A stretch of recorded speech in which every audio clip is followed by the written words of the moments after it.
Good morning, ladies and gentlemen. Today, we have a Mindanao-wide webinar for 8 chapters of PMAP in the entire Mindanao region. And today, I will discuss the alternative work arrangement under the new normal, plus new laws brought about by the COVID crisis.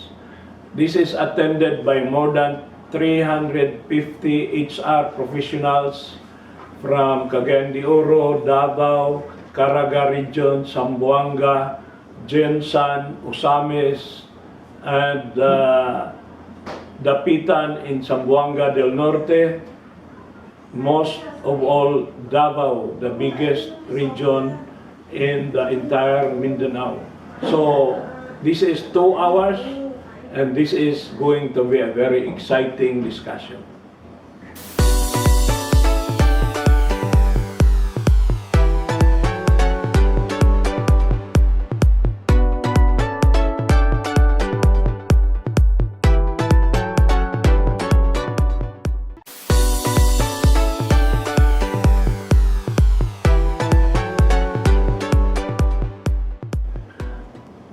The first topic we are going to discuss is alternative arrangement, work arrangement for the new normal.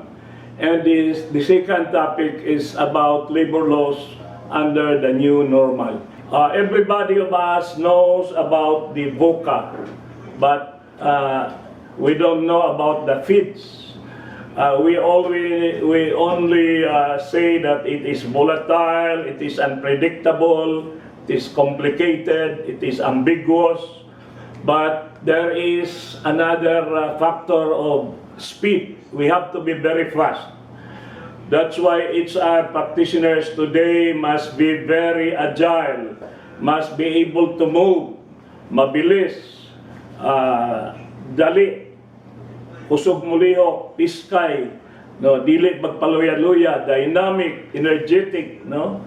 Just like Dr. Wing, just like Joseph, just like our national president, Luis Echevarria, and past President Obed Policarpio.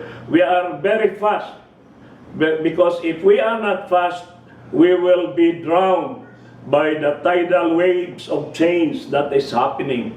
You know, in the years 1970s, when I was still very young, there was an author by the name of Alvin Toffler. And Alvin Toffler wrote 3 books which were bestsellers. The first book that he wrote was Future Shock, and it predicted what is happening today. And then the second book was The Third Wave. You know, the first wave was agricultural, the second wave was industrial, and then the third wave took place, and then the third book that he wrote was Power Shift. And that is precisely what we are facing today. And our response must be intense, we must be digital, because the virus is very sneaky, and not just the virus, all the challenges that we are facing today. So HR practitioners must be the frontliners. We are the new frontliners, and we are going to be facing the VOCA FIDS, no? Not just the COVID, but the VOCA FIDS. Today, we know that millions are infected globally. Thousands have died.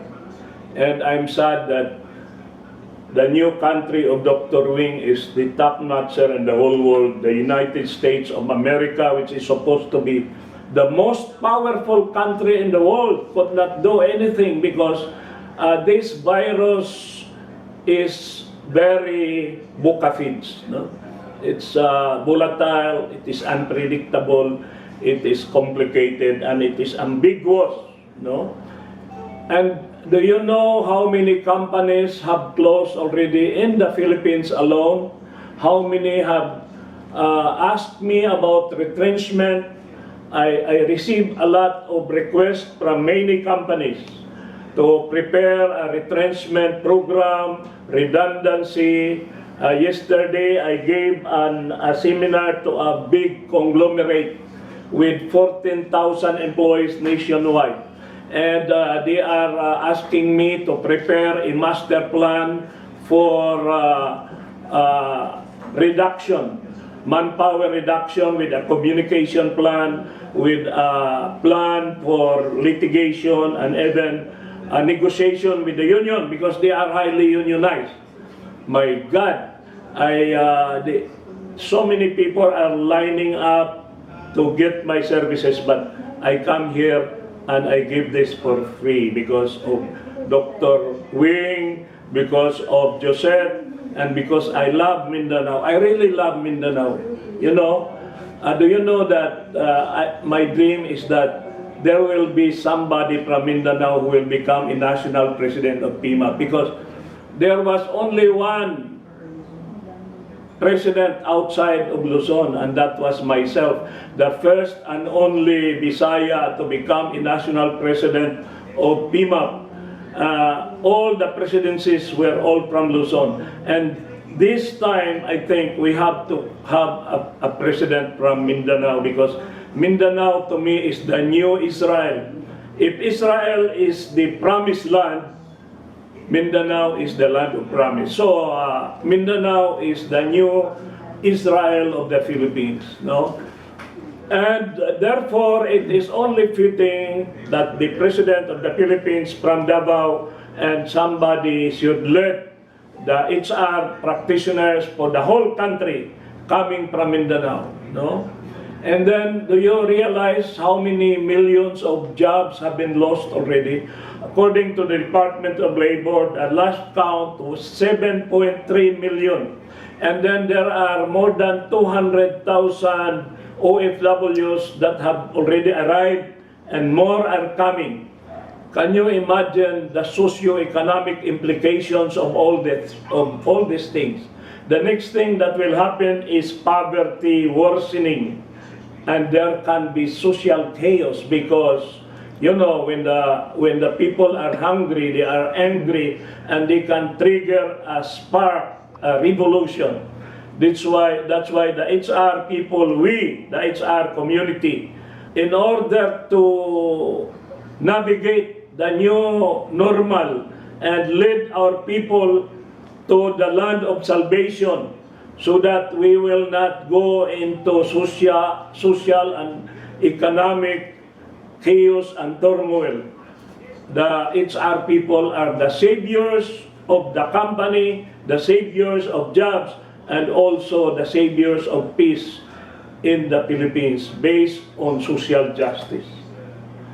And so we have to be aware of the gravity of the situation we are facing today. The global infection, every day we are counting how many died. My God, this is unprecedented. It has never happened. And the rate of mortality is even more than the mortality of the Second World War. No? The Philippine figures are becoming very bad. Cebu is becoming the center of infection. And the economy is now officially in recession. You know, it has been declared yesterday that the Philippine economy is now in recession, because when you have 2 quarters, zero economic growth, the first quarter and the second quarter of the year, that means we are now entering a recession. And therefore, you people, we have a mission to save businesses and jobs, no? And our missions, we have 5 goals. First, protect the life, the health, and the safety of our people. Life is the first. If you look at the Constitution of the Philippines in the Bill of Rights, when you say no person shall be deprived of his life, liberty, or property, life is more important than liberty and more important than property. Therefore, life is more important than profit. You know, I worked with San Miguel Corporation for 12 years. like Obet is working there right now. No, he is in charge of OD, and he has a very crucial role in San Miguel. No, and we used to have this slogan in San Miguel which says "Profit with honor."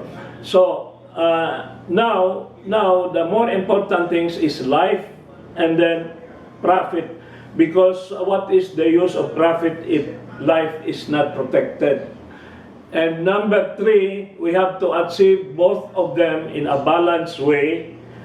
And number four, we have to assure the Department of Labor, the Department of Health, and the Interagency Task Force that we are compliant with the protocols promulgated by government. And so we, the HR people, our job is to manage the relationship. That's why past President Freddy Marquez and I, and that was witnessed by National President Loy, we have launched a new movement, the Movement for Organizational Justice. And one of the pillars of that movement is to work for the amendment of the Labor Code, because the Labor Code is vintage 1974, when many of you were not yet born. That is about 42 years ago. And I had the opportunity to work with the author of the Labor Code, the late Blas Ople. I was one of the trusted young and so-called dynamic young lawyers in the 70s who made the final touches for the promulgation of the Labor Code. But that was a martial law document. We have now a very different world. That's why Congressman Go, who is a former past president of PMAP, who is now representing the Lone District of Baguio, Mark Go, has engaged my services as a consultant of Congress. And my job is to prepare a new labor code. That's why I will ask Mindanao to give their input so that Mindanao will have a participation in the preparation of the labor code. Okay? So, our job is to balance between life and livelihood. Which is more important to you? Kabuhayan o buhay? Buhay o kabuhayan? Kinabuhi o panginabuhi? That's why occupational safety and health is very important. We are making changes in the organization. We are making adjustment while the company continues to operate. We are making changes. Ito yung sinasabi namin sa Pepsi Cola noon when I was Vice President of Pepsi Cola. I hope we have Pepsi Cola delegates here now from Cagayan de Oro and Davao, because we used to have a plant. Pepsi Cola has a plant in Cagayan de Oro and also in Davao and Zamboanga. And so we used to say, changing tires while the car is running. Can you imagine that? Changing tires while the car is running. And so we have to change our protocols while the company continues to operate. We cannot stop operating, but we have to make changes in the internal organization. We have to retool our people. We have to re-engineer our work. We have to make changes because the outer world is making so much demands. And if we do not adjust and we are not aligned, we will be left behind. We will be a victim of the future shock that was written about by Alvin Toffler. And then number 4, we have to manage our mother-in-law. Sino ba yung mother-in-law na yan? Laging naririnig ni Dr. Wing yan noon because sabi ko, the relationship between labor and management is husband and wife. And the Department of Labor is the mother-in-law. Now, we have invited the mother-in-law. I don't know if they are in the house now. I don't know. We are now 254 inside the room. I don't know if we have a representative from the Department of Labor. We wanted them to be here so that they will know that the HR community wants to be aligned in our common goal of fighting the challenge of the virus, no? We have to manage the organization, balance between employee discipline and grievance management, so that there will be organizational justice. Even if we make adjustment in the protocols, in the work arrangement, we have to maintain justice. We have to respect the rights of the workers, and at the same time, we have to uphold the prerogatives of management. The prerogatives to hire, to fire, to transfer, to promote, to lay off, to discipline. We have to uphold that, but we cannot just run roughshod and do not respect the fundamental rights of the working class. No? So the role of HR is very crucial. No? That is the tripartite relationship, and therefore the owners on top, the HR, and then the human capital. We are not just servants of the company. We are a strategic partner of the owners. Major decisions should not be made without the active and strategic participation of HR, because HR should be there from the hiring to the retiring, in every aspect, no? In every aspect.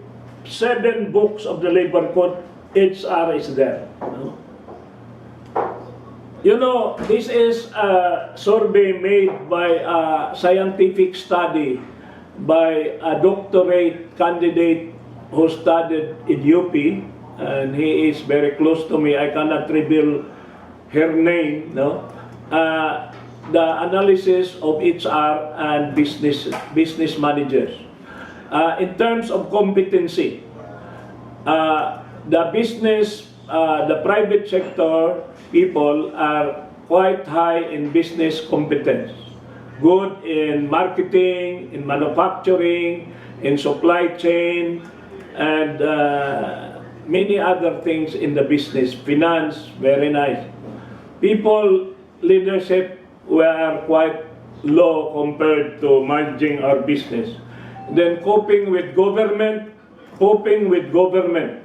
being aligned with the imperatives, the protocols promulgated by government, pababa tayo ng pababa. Now there is a crisis, the business community is not prepared, and knowledge of labor laws is the lowest.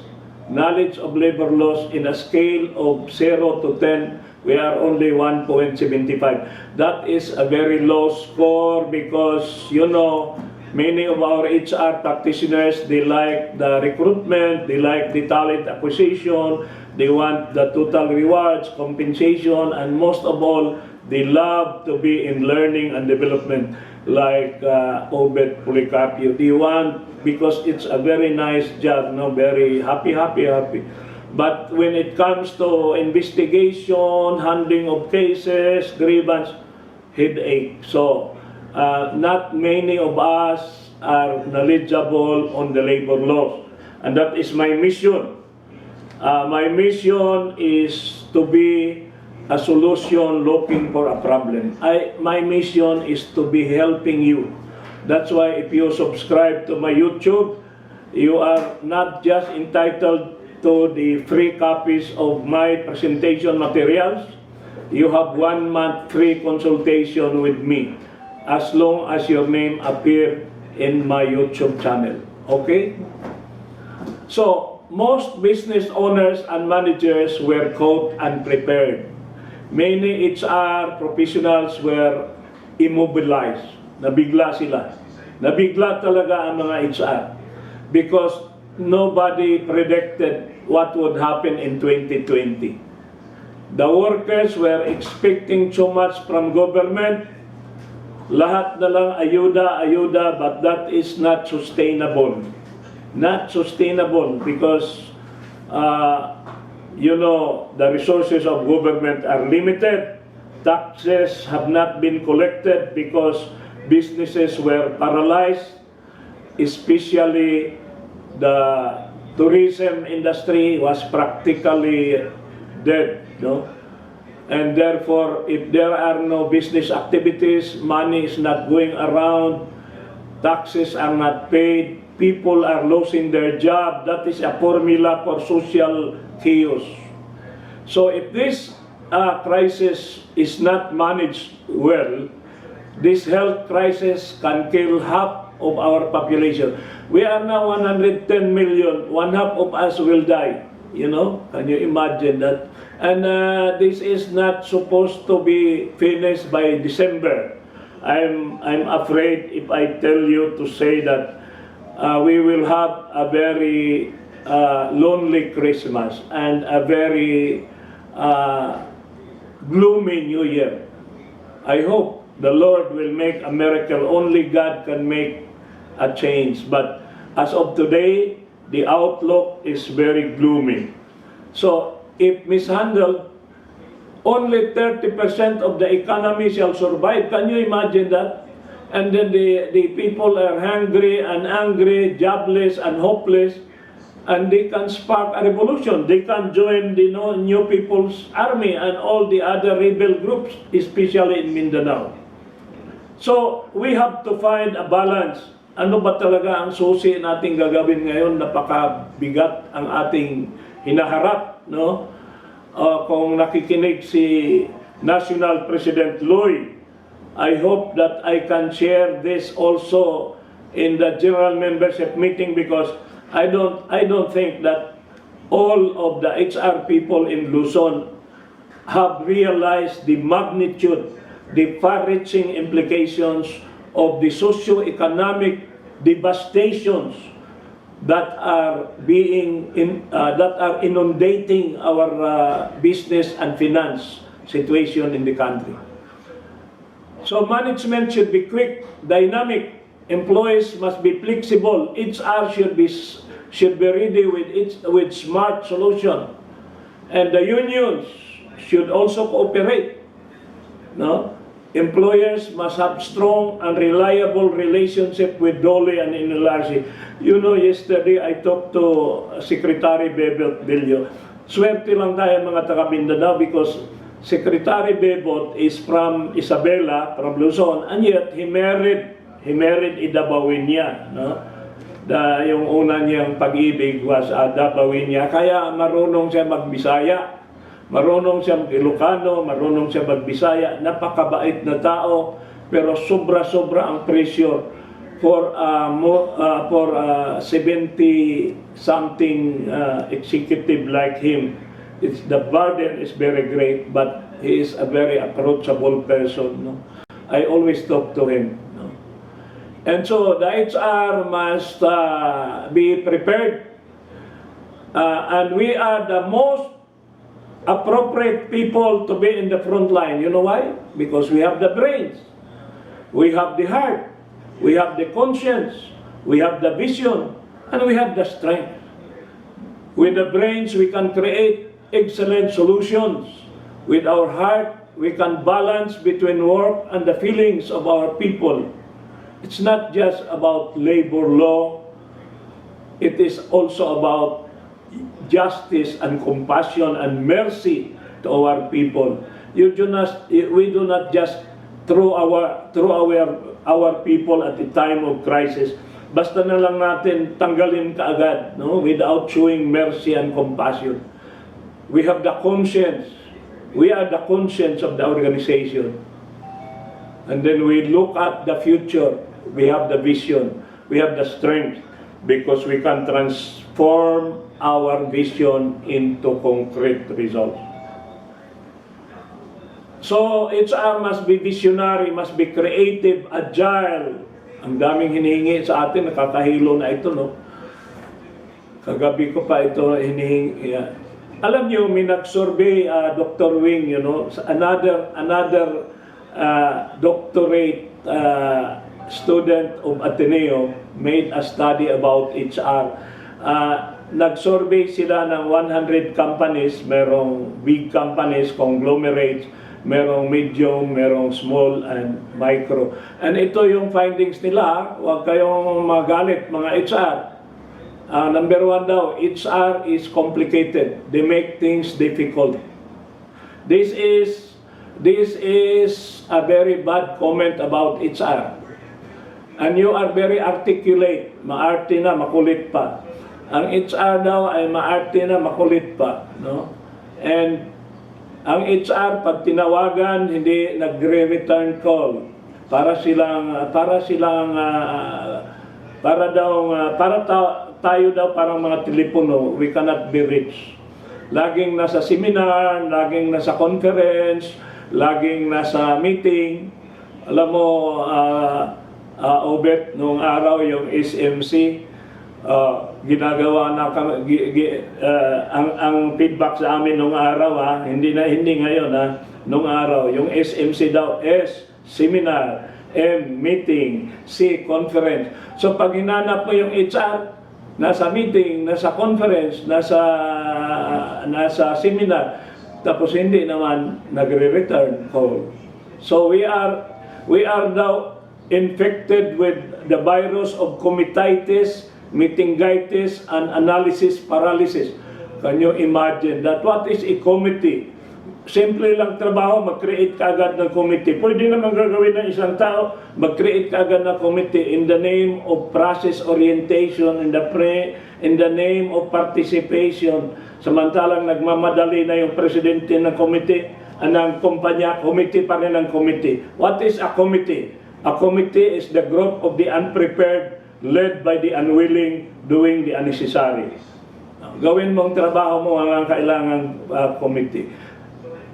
So, ito ay mga hindi ako nagsabi dito, pero paminsan masasabi ko rin na may katotohanan ng iba dito, no? Bureaucratic, we do not walk our talk, we are control freaks, so many reports, we have the false sense of superiority, and we always criticize others, but we do not want to be criticized. I don't believe all of those things, but it is worth listening to, no, and worth contemplating. Ano ba talaga, no?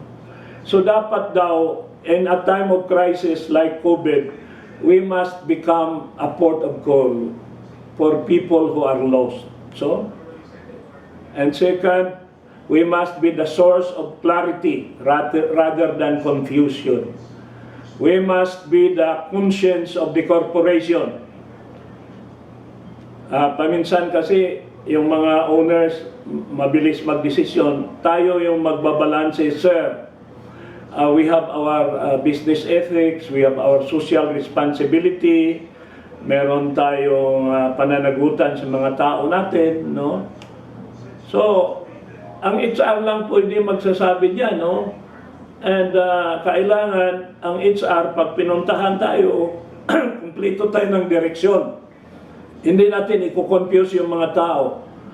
And HR should be a haven for those who are heavily laden. Come to me, those who are heavily laden, and I will give you rest. No?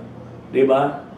And kailangan ang nasa HR talagang mga matatalinong tao, smart, mabilis. Pag tinanong ka tungkol sa LR, sa labor relations, hindi mo pwedeng sabihin, sorry po, taga-recruitment ako. Hindi pwede yan. Pag HR ka, sagutin mo. Sagutin mo. Kung hindi mo masagot, sabihin mo, sir, busy lang ako, balikan kita maya-maya. Then mag-research ka 5 minutes, balikan mo siya. Kasi ang HR talaga, believe ang lahat ng tao, we are supposed to be the repository of all answers. And if we cannot answer, we lose our credibility. Do you know, I will tell you, there was a vice president for HR in, baka mabigla si National President Loy. From the Clark, it is a Clark company, it is a Clark-based company. Vice President, isang babae, Vice President for HR, tinanggal. It's a multinational company which manufacture foreign brand, ginagawa sa Clark tapos marketed all over the world. And this lady, Vice President, was dismissed for loss of trust and confidence. You know why? lahat ng kanya mga advice sa ibang mga vice president, sa ibang mga directors, hindi tama. Wala siyang alam sa labor code. Hindi niya alam ang mga provision sa labor code. So, therefore, ang sabi ng mga ibang managers, ano ba naman yung vice president natin nagbibigay ng advice na mali? So, we made decision based on wrong premise. So, tinanggal siya. And ang masama dyan, the case reached the Supreme Court. And therefore, nababandera yung pangalan ng HR na tanggal dahil kulang ng kaalaman. Nakakahiya yan. Sa dami-dami nating seminar, tapos mag-vice president ka ng HR, wala kang alam sa labor code. My God! Dito na lang ako. If you are HR daw, you must be the heart of the organization. Tingnan mo, sino ba si heart? Yan. Kita mo yan? You must be the heart of the organization. No? Bilisan ko na ito kasi dito na tayo sa topic natin na alternative work arrangement. Today, the first thing that you have to do, ladies and gentlemen, is to look at the nature of your work. Manufacturing ba kayo? Agriculture ba kayo? Supply chain ba kayo? Office? Because you have to analyze the work and then look at whether we can transfer the status of your work from the company to the home or else. Where else, no? And then you look at your people, what is the profile of your people? Are they movable? Are they agile? They can be flexible. They can transfer location because there's a need to protect them from the virus, and so we make physical movement. No? Do you have a profile of the health conditions of your employees? Do you know how many are seniors? How many are PWDs? How many are pregnant women? Pregnant. Ang nawala dyan, pregnant. Please turn off your microphone, whoever you are.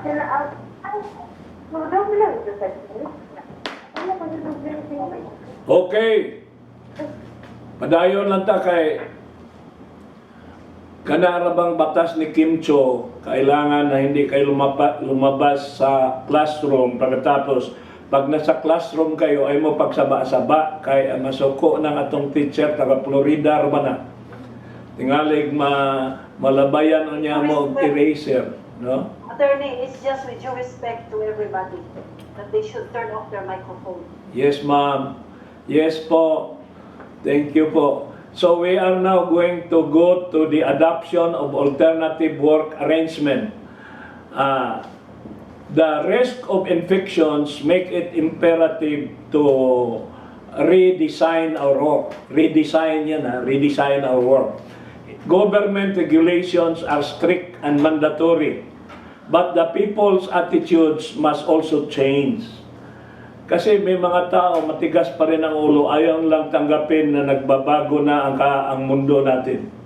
And even our consumers and customers are now embracing a new imperative. Can you imagine, if you are managing itong fast food chain, ang 70% ng negosyo ng mga fast food, yung mga McDonald's, yung mga Jollibee, 70% are dine-in. And now, ngayon nagbabago na kasi lumaki na yung 30% na delivery. Lumaki na because nagbabago ang design ng work. Nagbabago because of the imperatives of the virus. So, because of that, we have to respond to these challenges by redesigning our work. And we have to do it fast. We have to do it fast. No? There are many, these are the alternatives I'm giving you. Work from home based on time. In other words, you work at home but you will be compensated based on time. Or you work from home based on output. Your compensation is based on output. So this is a challenge to the HR. How do you formulate the output performance evaluation? In other words, how do you measure the output? No, not all kinds of work are measurable. Not very easy to measure. And there are blending of work based on time or based on output. And then we can go into compressed work week as long as the total number of hours is 48.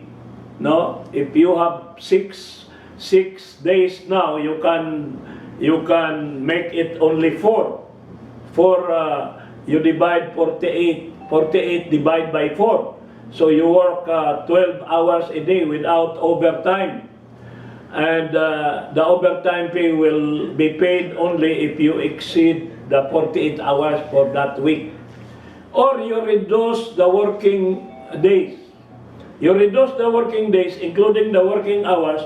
That means the take-home pay of the employees will be reduced, and that is not a violation of law, because the advisories of the Department of Labor even allow, and this is, I will share with you the case decided by the Supreme Court involving the Insular Hotel Davao waterfront, where for the first time in the history of our country, the Supreme Court said it is not absolutely prohibited to reduce salary and benefits. Can you imagine that? Before, we always say non-diminution of wage. Not Article 100 of the Labor Code prohibits the diminution. The Supreme Court itself says, as an alternative to losing your job, the union and the employees of Insular Hotel Davao, which was purchased by the Gatchalian Group and given the brand of waterfront, the Supreme Court approved an agreement between management and the union representing the workers, reducing wages. So wages can be reduced as long as there is a trade-off. So yung mga paniniwala natin for so many centuries na hindi pwedeng bawasan ang sahod, that is shattered already. Shattered by the Supreme Court. And also in the case of Philippine Airlines, where the union agreed with management to waive salary increases for 10 years. No CBA negotiation for three cycles. That is the case of Gerardo Rivera versus Philippine Airlines, decided by the Supreme Court. Can you imagine? In other words, itong mga flexible work arrangement natin, mga kasama, hindi lang ito nagbabago ang work, pati yung wage system, yung mga salary, yung mga pinapaniwalaan natin, kasi pag hindi tayo magsaksi dito sa work from home, itong mga compressed work week at reduced work week, kung hindi tayo mag-succeed, mapunta tayo sa redundancy, labor-saving device, retrenchment, and even closure. And that is the worst thing that we do not want to do. Now, since our time is, we almost have time for the question and answer, I will summarize. I am very time conscious, Dr. Wing. So, how many minutes do I have before the Q&A?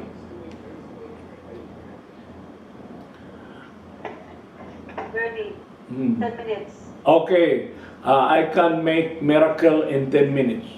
So, ladies and gentlemen, kamong akong mga kaigsuunan sa HR, if you make a work arrangement, you have to subject that into the 5 tests. Kung ang Rotary may 4-way test, no? Rotary may 4-way test. Tayo mga HR 5. Number 1 test. If you are going to present to the company president, halimbawa si Obet magpe-present kay Mr. Ramon Ang, ang una niyang tanungin, can that be done? Ayan bang tatanungin, yung pinopropose mo, hindi ba yan out of this world? Is there already a prototype? Has that been tested in other companies? So, ang unang tanong is the test of viability. Do not give a proposal that is impossible to achieve. It must be viable. So, it is technical feasibility. Can this be done? Yan ang unang tanong. Pangalawa, is this legal? Can we defend this in Plaza Miranda? Can we defend this before the Department of Labor? Yan ang pangalawang tanong. So, sasabihin ni Obed, yes sir, I have already consulted our legal and they have certified that this will stand the judicial scrutiny. Ayan. Yan ang complete work, stop work. Number 3, is this financially sound? In other words, cost-benefit analysis. Is the benefit we are trying to achieve substantially higher than the cost of doing this? Kasi kung mas malaki yung cost kaysa benefit, why are we proposing this? It's crazy. So, tayo mga HR, hindi lang tayo magaling sa HR, magaling din tayo sa finance. So, dapat magkonsulta tayo sa mga taga-finance and we say that if we will propose this, we will generate X amount of savings. Can you imagine that? X amount of savings. And number 4, is this safe? Hindi ba ito risky sa health and safety ng ating mga tao? Kailangan ito, a very important factor is the safety of our people.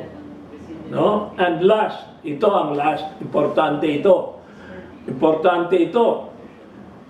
Can we face our Creator with this kind of proposal? In other words, hindi ba ito immoral? Hindi ba ito unethical? Hindi ba ito unfair? O sa Rotary nga, meron sinasabi, is it fair to all concerned?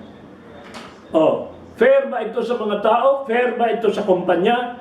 Fair ba ito sa mga stakeholders natin? Fair ba ito sa lahat ng mga stakeholders? Kailangan i-consider mo lahat. So, if you become a company president, ladies and gentlemen, and there is a presentation made by your people, you use this test. Because this test was created by JBJ based on my 12 years of experience in San Miguel, 5 years in Pepsi-Cola as Vice President for HR, Legal, and Corporate Affairs, and 3 years in Petron, and more than 25 years in government. I was assigned to Kuala Lumpur, to Kuwait, and to Taiwan, 3 countries. I was protecting our OFWs at the time of the Middle East crisis. And so I have a lot of experience, not only in the Philippines. I go out of the country and I share the HR profession with other HR practitioners all over the world. And so, kailangan huwag nating kalimutan yung mga ibang klaseng tao, no? Halimbawa, mga LGBT, PWD, seniors, mga indigenous community, mga rebel, yung mga ibang klase, hindi naman natin sinasabing, basta they are also part of the organization. We cannot just leave them out. Especially the women. The women, they are very special people. So, for the for the different alternative work arrangement, we can use the 5 options. 1 is compressed work week. Number 2 is reduced work week. Number 3 is combination of 1 and 2. Number 4 is work from home based on time, and work from home based on output or based on the results. So, this is very important when you have a compressed work week. what is crucial is agreement. You cannot just impose this to the people. Mahilig tayong magawa ng memo, pagkatapos sasabihin natin kaagad, this is effective tomorrow. You must have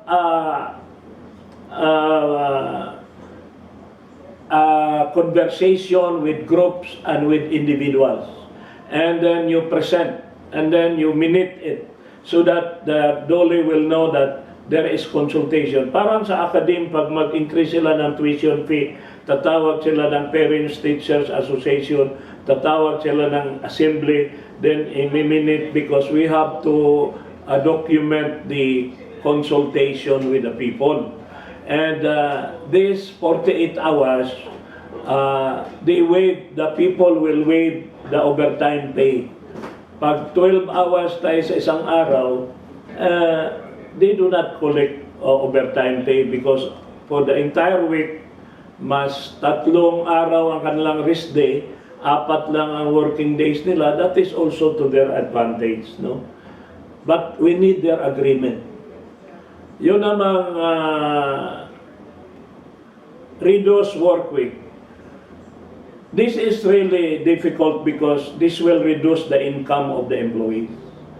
If you do not have enough business, if you do not have enough demand, or if your raw materials are limited, you can only operate 3 days in a week, no? But ang tanong dito, sir, should we allow our people to work elsewhere to augment their income?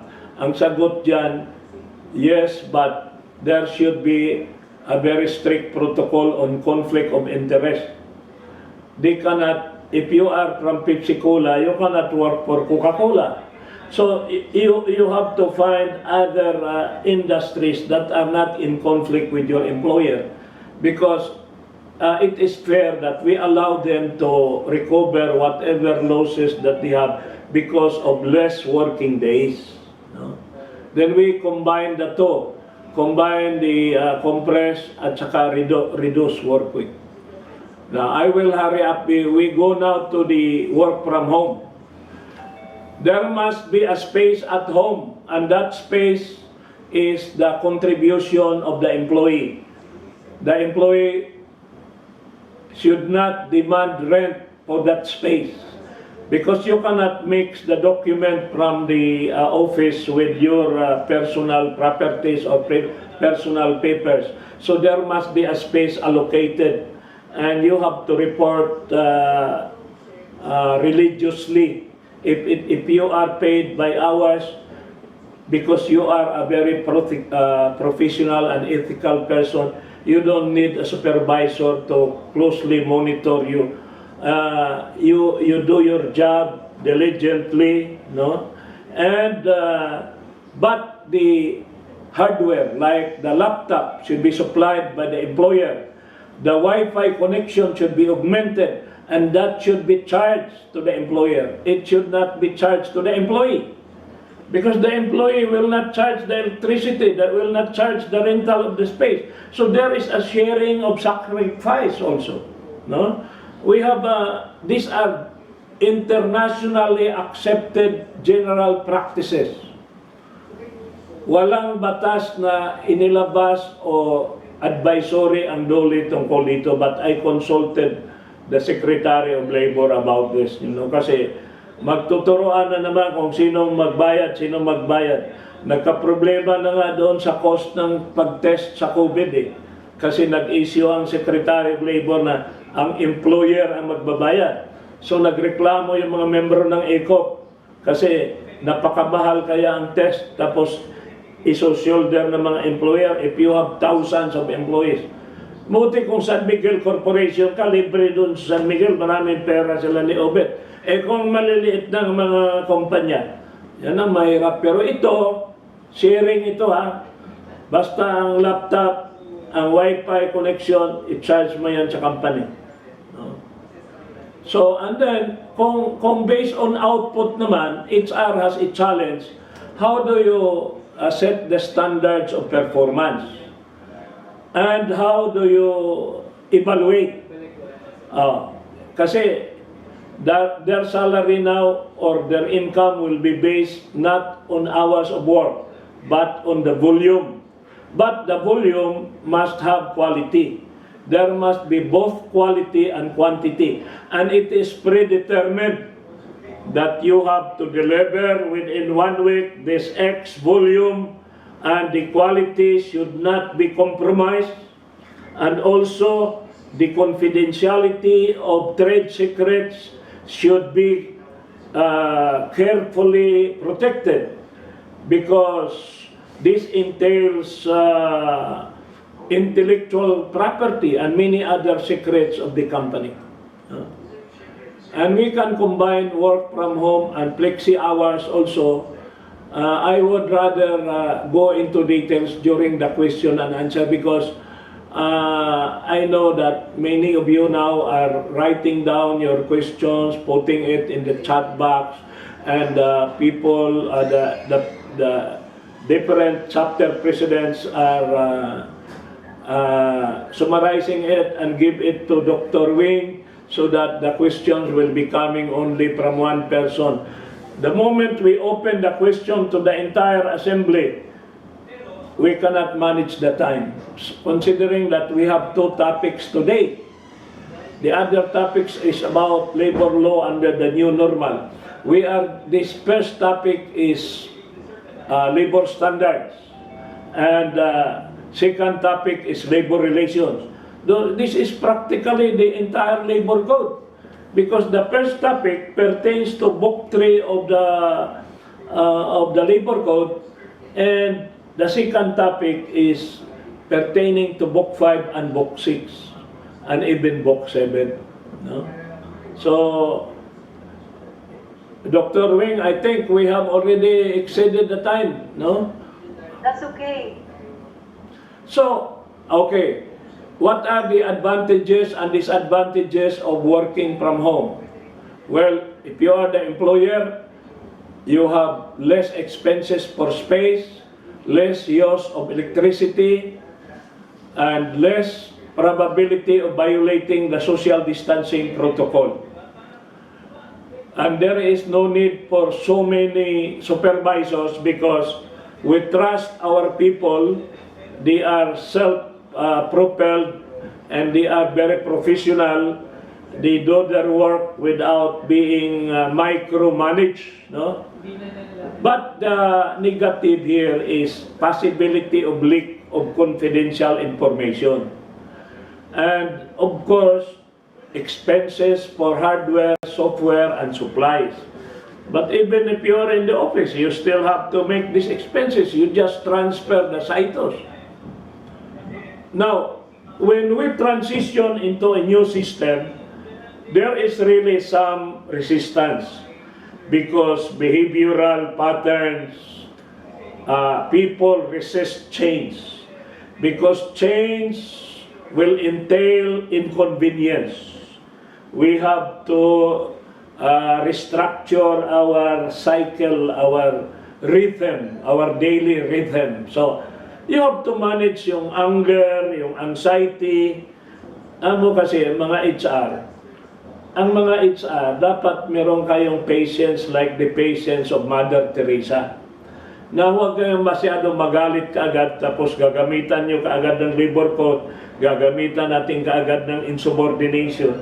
Para ako, abogado ako, no? Pero laging tanong mga empleyado, gusto nila kaagad magpunta sa legal. Eh hindi pa nila ginamit yung counseling, yung coaching, yung mentoring, yung mga soft skills. Hindi pa nila ginamit yung managing of emotions. Can you imagine? HR must have emotional profile of the employees. Anong ibig sabihin dyan? Kailangan alam mo kung sino sa mga empleyado mo yung bugnutin, yung madaling magalit. Meron ding mga empleyado na napakahaba ang pasensya. Meron din mga empleyado na nasa ilalim yung kulo. Yung pagkausap mo, smile ng smile, pero yung pala, marami palang tinatago na galit. So, kayo mga HR, you must have the gift of wisdom and the gift of discernment. You have to pray to the Holy Spirit that you will be imbued with that gift, no? So that you will know your people. Because a good shepherd knows his flock. So kailangan alam nyo yung mga tao nyo, no? And you match this, the right people to the right location. So, yung mga yung mga pregnant, yung mga PWD, yung mga senior, yun ang bigyan nyo ng pagkakataon mag-work from home. Depending upon the nature of his job. But, if he is multi-skilled, pwede siyang ilipat to another job that will entail only work like processing of data, analysis, no? Integration of information and data, making some audit, no? Financials, HR, yung mga gagawa ka ng training curriculum, you can do that at home. You can recruit. You know, I have a son who is a vice president of a big company, and he's recruiting from home. No, he's recruiting from home. He's an executive headhunter. No, he is recruiting expats, and he is doing that from home. So the world has changed, no. But you have to manage the emotional surges, no. You have to have a resident counselor. Yung mga marunong talaga sa human psychology, yung marunong mag-process, marunong mag-counsel, marunong yung mga competency na tinuro sa inyo sa first session. At kailangan marunong kayo sa listening, marunong kayo sa analysis of human behavior, yung mga patterns. Hindi lang yung puro na lang tayo notice to explain. O notice to explain kaya gagawin ka agad. Yan ang mga trabaho ng mga tamad na parang susurrender ka agad. Parang ang anak mo gusto mo ka agad na iparehab. Pwede na ikaw na gumawa ng paraan, anak mo yan eh. So yung empleyado, pwede mo nang ganon, no? But if kung talagang darating ka na you will be forced to apply the law, you must have a mastery of at least 3 books of the labor code. Kaya mga HR, kung hindi nyo ma-master lahat ng 7 books, ang bigyan ninyo ng priority yung book 3. Bakit? Nasa total rewards ka, compensation and benefits ka, kailangan master mo yung book 3. Kaya kami, si Mr. Freddy Marquez, gagawa kami ng certification program. Ipa-certify ka as master of total rewards. Si Freddy Marquez yan, magaling dyan. Pero pagka book 5 and book 6, ako naman ang expert dyan. So, magsicertify ako ng mga HR practitioners na expert na sa labor relations, employee relations, at saka industrial relations. Tatlo yan eh. Employee relations, labor relations, and industrial relations. Kung hindi niyo yan itanong sa question and answer, hindi ko yan ipaliwanag. Kasi pag sinabi ko ngayon, wala kayong tanong, ibig sabihin, naintindihan na yung kaibahan yan. Kasi sa tagal-tagal na natin sa HR, hindi pa natin alam yung kaibahan ng ER sa LR at saka sa IR. Minsan na intermingle natin yan, no? Pero meron yang technical difference. At saka marunong kayo sa human behavior. Balansin ninyo yung law at saka behavior. Ako, magyayabang ako Perhaps lang I am the only lawyer in the Philippines. The few during, kung marami mang iba dyan, pero ako yung medyo nauna na merong mix of balance between human behavior and law. Kaya, pag binasa niyo yung libro ko na The 8 Secrets for Success in Leading and Managing People, nandoon yung behavioral, nandoon yung spiritual, spiritual, behavioral nandoon. Pagkatapos nandoon yung legal, nandoon yung organizational. Kino-combine mo yan. Isang volume legal, ang isang volume behavioral and spiritual. Because we are dealing with an integral person with many dimensions. So, Dr. Wing, just tell me kung tapos na ako So, ako na, I think I am now finished and in fact, ready na ako sa next subject, no? We still have questions here, Attorney. Yes. Okay. Just a few though. So, question number 1 from, I will not mention where this comes from unless necessary. Okay. One of our employees has not been reporting to our company since March lockdown. But his area now is under GCO. But he cannot leave because of his family. He cannot do work from home because his job is highly technical.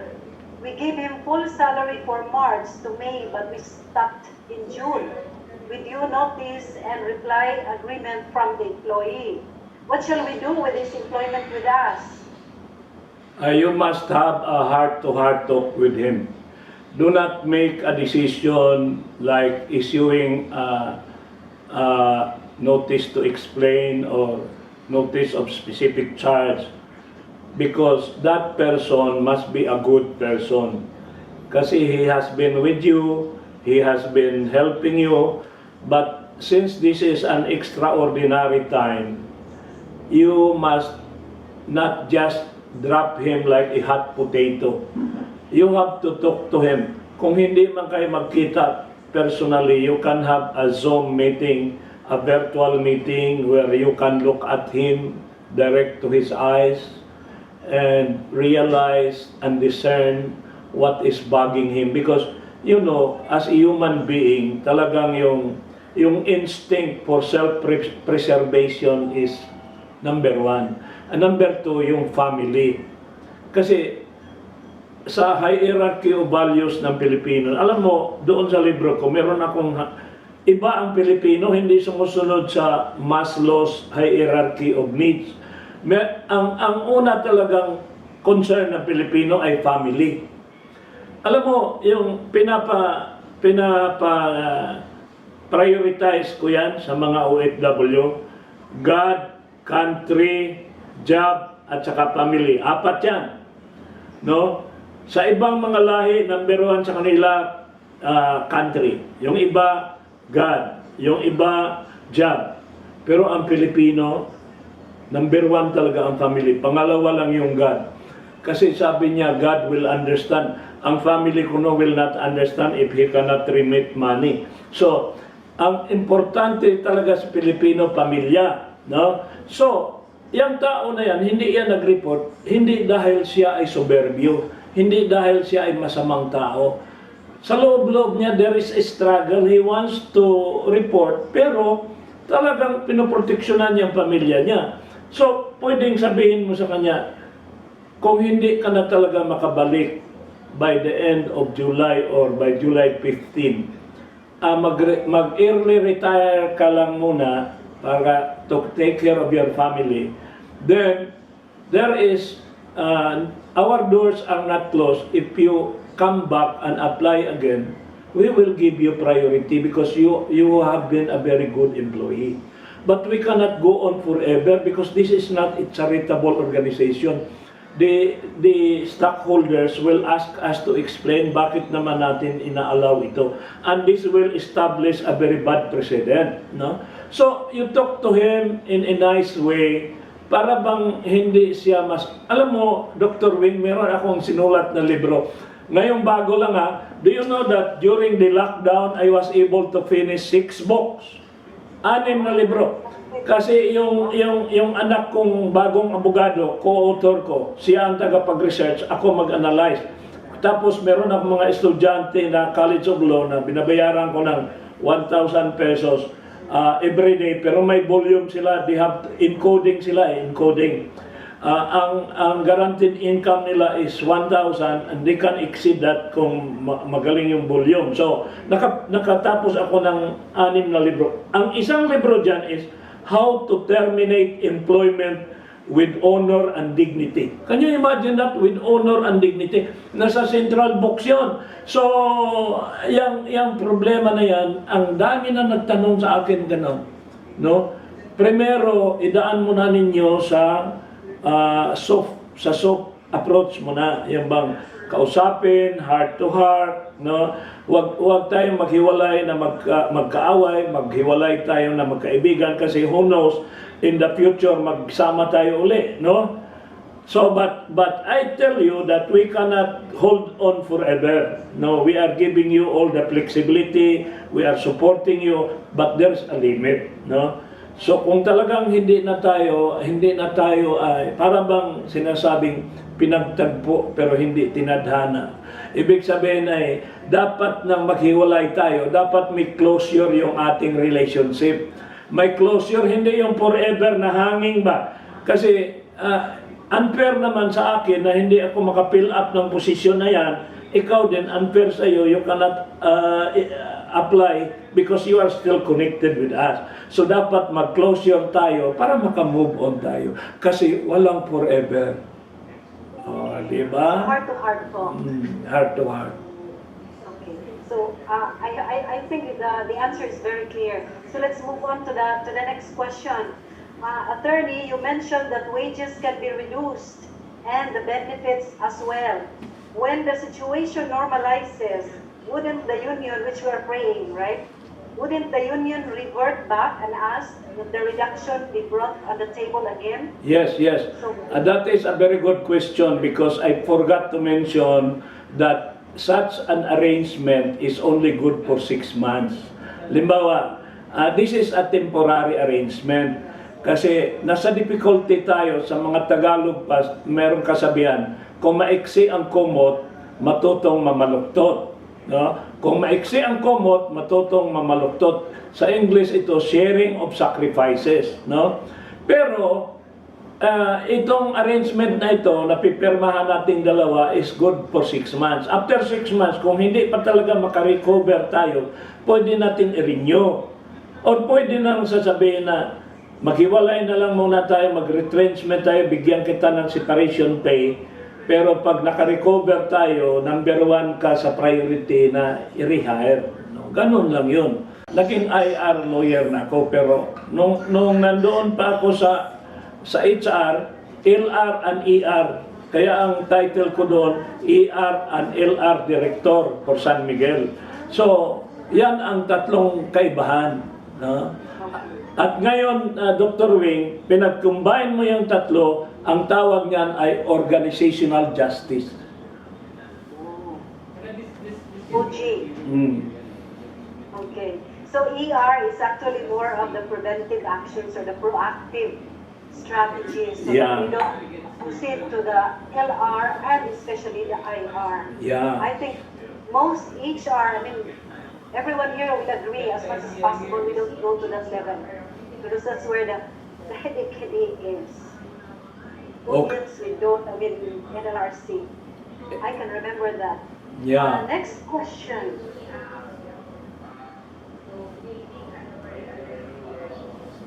What is the best sanctions for not following COVID protocols? Like not wearing masks during work. Okay. You know, that question can be answered if you look at your table of offenses because every company has a code of discipline. And then you classify your offenses into light offense, medium offense, and then yung pinaka-serious offense. So, meron pa rin yung first time niyang kinumit, second time, habitual. So, graduated yan. Graduated. So, ang tanong mo, anong dapat? Siyempre, sa umpisa, first timer yan. Ang una mong tanong dyan, Dr. Wing, is this. Did he commit this out of ignorance or out of malice? No? That is a very crucial question, ha? Kayong mga kabataan na hindi pareho sa aking katanda na ito, kahit si Obit mas bata yan sa akin, pero medyo pare-pareho lang kami ng mga generation, sila ni si National President Lloyd, no? Ang kuan dyan is you must have a graduated penalty, graduation, 3 klase. Sa tingin ko, if it is out of ignorance, kasi kaya yan hindi sumunod, hindi niya na-realize ang gravity ng yung risk na of not wearing. So, ang unang gawin mo dyan, first offense counseling na, ipatawag mo yan. Patawag mo sa HR. Sabihin mo, alam mo ba, ang ginagawa mo, you are risking your own life and also the life of others. No? But, you know, kasi first offense mo lang ito, advice ko sa iyo, magbago ka, kailangan makisama ka kasi lahat nagmask, ikaw hindi lang. Kailangan na sweet music mo na, soft approach mo na. Huwag idiretso sa notice to explain. And ako, sumakit ang ulo ko talagawin kasi lahat ng mga kumpanya gusto ko agad mag-issue na notice to explain. No? Gusto nila mag-LR ka agad na hindi pa nga sila nag-ER. No? That's quick fix. Pasensya. So, it goes back to the existing company policy, the graduation of the what's this? The offense. Another one here. To implement our, is it allowable to assign you duties or work totally different from their existing job description for our senior citizen and pregnant women? Yes. In fact, that is advised na. But there must be a very good communication system. Yung bang kung ikaw pregnant ka, para bang you must be communicated with in a manner na parang hindi ka na penalized. Kasi minsan, yung pagbigay mo ng bagong trabaho, ang dating sa kanya, why single me out? Para bang negative ang dating sa kanya, Dr. Wing, kasi the manner naman of giving the work is not positive. So, para bang idaan natin, alam mo Iha, I want to help you because of your condition, kawawa si baby, so I am giving you another work, but I am giving you a chance to adjust, no, you will be given proper orientation. Helping ba ang dating, hindi yung parang punishing. Oy, kayo, itong trabaho mo, para hindi ka ma-COVID, hindi ganon. Kailangan na kung sa mga Bisaya pa, iagi na to sa alam-alam ba, kay kaning mga tao, kung ayuhon mo, ang tao pareho nagtubig. Ang tubig, ibutang nimo sa imong kamot, imo nang kumuton, mawala talaga sa kamay mo yan. Pero pagka imo nang sapnayon, dili gina mobiya nimo. Muna nga, ang tao kailangan dyan, idaan mo sa nurturing, helping, no, motivating. Alam mo ba, ito ang findings sa UPIA, the Filipino employees daw are overmanaged but underled. Ano yung overmanaged? Sobra ng organizing, controlling, planning, organizing, controlling, very strong. Pero mahina sa leading, mahina sa motivating, sa stimulating, sa empowering, sa praising. Sige na lang tagpangasaba, di kita, ugnain mo buhat, ug maayo, dili ganita makadaig ba. Kariyara na sa imong asawa, ang ganda ng bagong hairdo ng asawa, kung hindi mo man lang mapansin, no? Mabuti pa yung driver na pansin yung asawa mo, to ikaw hindi ka nakapansin. Dapat ikaw palitan ka na ng driver, wala kang kwentang asawa, no? So, bilang manager, bilang HR, kailangan marunong tayong mag-appreciate. So, pag maganda ang ating relasyon doon sa pregnant woman yan, mga PWD, ang feeling niya when he goes out of his room, sabihin pa niya, hallelujah, tinulungan ako na sir, na talagang mahal ako ng kumpanyang ito. Hindi yung paglabas sa room para bang sabihin, bakit naman ako, why am I single out? Dahil babuntis ako, parang galit sila na nabuntis ako. Hindi ganon. really to be a manager is a challenge. At yun, kayo mga HR, kayo magturo niyan kasi kayo ang magaling. No? Wala nang iba. Sino pa bang ibang magaling sa organisasyon? Di ba taga HR? Ang pinaka-bright na tao na sa HR talaga. Na? Okay. So very challenging role of HR. A lot of balancing, being firm and sweet and firm. That's a lot of challenge. So another question, attorney. Very fruitful learning so far. Thank you. I have one question. With a company adopting work from home, what is more effective and beneficial process or agreement in terms of asset accountability, considering the possibility that an employee might resign right away? Is having a return of asset agreement notarized really necessary? Okay. Alam mo kasi, yung mga puro notarized, ako abogado ako, pero ayaw ko yung lahat ng agreement notarized kasi parang wala tayong tiwala sa isa't isa.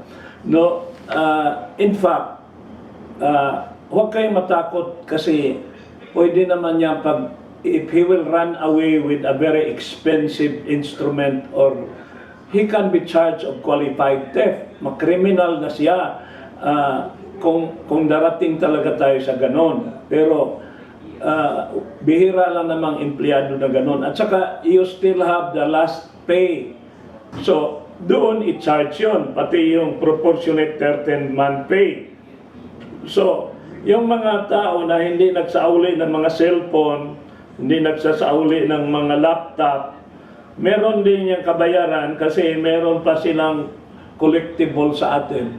At kung talagang malaki yan, he can be charged criminally. Hindi na kailangan yung magnotaryo tayo, notaryo kasi ang pagnonotaryo ay isang indikasyon na wala tayong tiwala sa ating mga empleyado. Bakit pa natin hinire yan? Kung wala tayong tiwala. Guarantee. Kahit notaryado, kaya kung nakawin talaga niya yan, nakawin niya yan. No? Yes, that's right. Okay, next question, attorney. Ang dami mong tanong. During the quarantine period, should we make a written agreement with the employees in using their leaves, advance, or leave balances? Well, hindi ka sana magtanong sa akin kung malinaw yung leave policy mo. Kasi, alam mo kasi, mga kapatid, there are two kinds of leaves. Yung leaves na mandated by the government, yung service incentive leave na 5, hindi natin pwedeng gawa ng condition yan. Kasi ang 5, siya ang may control. The employee has the control. Gamitin niya o hindi niya gamitin. Hindi natin pwedeng i-mandate sa kanya, gamitin mo yan. No? Kasi sa kanya yan eh. Pero pagka nagbigay ka ng additional leave over and above the 5 that has been granted by law, you can put condition in the availment of those leave. So, yung tanong mo, agreement o hindi agreement, hindi na kailangan agreement kung malinaw yung policy mo. Because, mahirap kayang kumuha ng agreement. Pero kung ang policy mo, that is your management prerogative. Kasi namigay ka, pwede ka mamigay, pero I'll give you something but there is a condition. So, pag-sign niya doon sa kanyang employment contract, naka-attach yung mga policy, part na yon sa pinirmahan niya. Tinanggap na niya yung all the norms of the company by accepting. If it's a new policy, then you have to have a new agreement na additional niyang permahan yan na policy na para hindi niya ma-deny na hindi ko alam, may policy pala ng ganun. No? So, okay. That is my answer. All right. Thank you, attorney. Another one. Do we need to sign agreements regarding the targets that an employee has to deliver under work from home arrangements, performance targets? Alam mo, assuming na walang COVID, every employee has deliverables. Right. At ang deliverables na yan, contain yan sa job description niya, at saka yung every year meron tayong planning, may manpower planning tayo, may mga quarterly na mga evaluation. Evaluation. So Whether there is COVID or not COVID, it is the prerogative of the company to clarify expectation. Ang papirmahan mo lang sa kanya that he is informed, hindi yung nag-consent siya. Kasi consent is not necessary, that is your prerogative. When you ask him to sign, you are not asking for his agreement. You are just documenting that he is duly informed. Kasi nasa kwan yan Article 297, yung willful disobedience to a lawful order. That is a lawful order. Yung bang, I am assigning you to work at home and the following are your deliverables. I don't have to get your consent because that is my prerogative to assign this to you. If you feel it is very heavy, it's because management trusts you so much, your skills, we have invested in your development, and we expect you to deliver. Now, in the event that you fail to deliver, then we will discuss. Because if you have reason, then it's okay. But kung talagang it's because of gross negligence, that's another matter because gross and habitual neglect of duty is another ground. No? Okay, last 4 questions. Okay lang. Alam mo, Dr. Wing, hanggang alas 11 tayo, pero ako, I'm okay, kahit hanggang alas 12 pa tayo, okay lang ako. Kung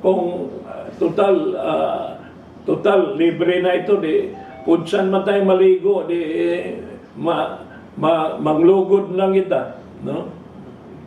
Okay.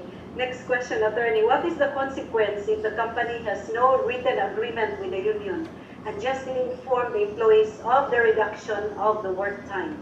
Then you can be charged of diminution because the reduction, it's very clear under the Labor Advisory number 17 by Secretary Bello, that you have to talk to the employees. If they have union, you have to agree with the union. If there is no agreement, then that is a violation.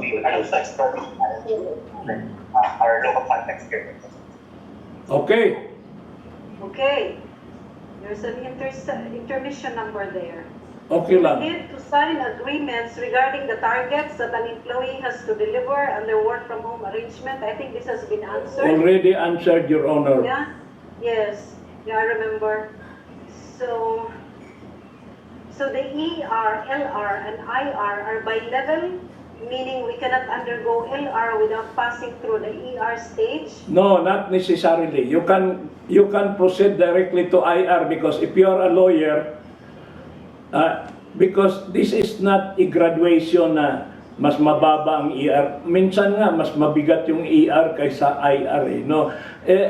They are just of equal value, no? But they are different dimension of the same component. They are components of one integral whole. Okay. Pag okay yung ER, menos yung LR at IR. Yes, tama ka. That's right. So from IB, I have missed, what's this? I'm sorry. I have missed the first session of this webinar. Is there another schedule? Okay, so that will be answered separately. Yeah. Wala na tayong schedule, I think. Do you have separate entity that offers to professionals regarding job evaluation, job analysis, and job pricing? Thank you. Yeah, I think ang PMAP National, maraming program na gano'n, no? Yes. Nandyan si National President, ayaw ko namang sakupin lahat kasi maraming mga magagaling sa PMAP na hindi na nga ako ini-invite ngayon ng National PMAP Ang Mindanao na lang nag-invite sa akin kasi sobra nang marami sila doon magagaling. No? So doon na lang bigay sa kanila kasi yung mga job grade niyan hindi ko, wala ako masyadong kuwan dyan. Ang aking specialization is ER, LR, and IR. Yeah. There are many consultants that do this kind of thing, and I think that's a lot for attorney Jimenez to accommodate. And Uh, One last. Our company would like to retain regular employees. The strategy that the management would like to implement is to redeploy or transfer employees to other departments. But the problem is the job assigned to them to the new department is not matched to their skills or skill sets. So there's a mismatch, resulting for these employees to instead resign. Can this be a possible case for constructive dismissal? Very good question. Well, constructive dismissal happens if you did not give them a chance. But, you know, when there is a new job, you give the insider the first crack because they can learn and you can assist them in the learning transition. In San Miguel, you know, we had a redeployment program. In fact, before, during my time, all people in head office, they are given a chance to work in the factory, in the plant. No? And the people in the plant, they have a para bang cross-posting. Now, because this will make you more empowered person. Yung tanong na yan, kakasuhan ka ng constructive dismissal kung you just terminate his services and then you hire another to take the new jobs. But you have to give him a chance to learn because there are people who can easily learn. And makakasuhan ka lang ng even if not constructive dismissal, your retrenchment or your redundancy may be questionable because you did not give a chance to an insider and then you hire immediately. How can you say that you have excess personnel and then immediately you take another employee to take another job? No? Okay. Attorney, the first question a while ago about union reverting it back in the table when everything normalizes, that comes from Ms. Tess de la Cruz, just so that you know. And then you mentioned a while ago that the PMAP Nacional is no longer inviting you. Tess de la Cruz here says that they will invite you. Ay nako, kumari ko kaya yan at saka mahal ko yan. At kahit saan yan, kahit sa Antipolo, pinapunta niya ako, pupunta ako. Pati si Loy kahit saan, dinadala ako ni Loy doon sa sa Pampanga, sinasamayan. Yung dalawa na yan, di ba tayo yung we are the founders of Bukidnon, you, Dr. Wing, si Tess, at saka si Loy. Tayo yung mga nag-umpisa doon sa Bukidnon. No? 2014 yun. Mm.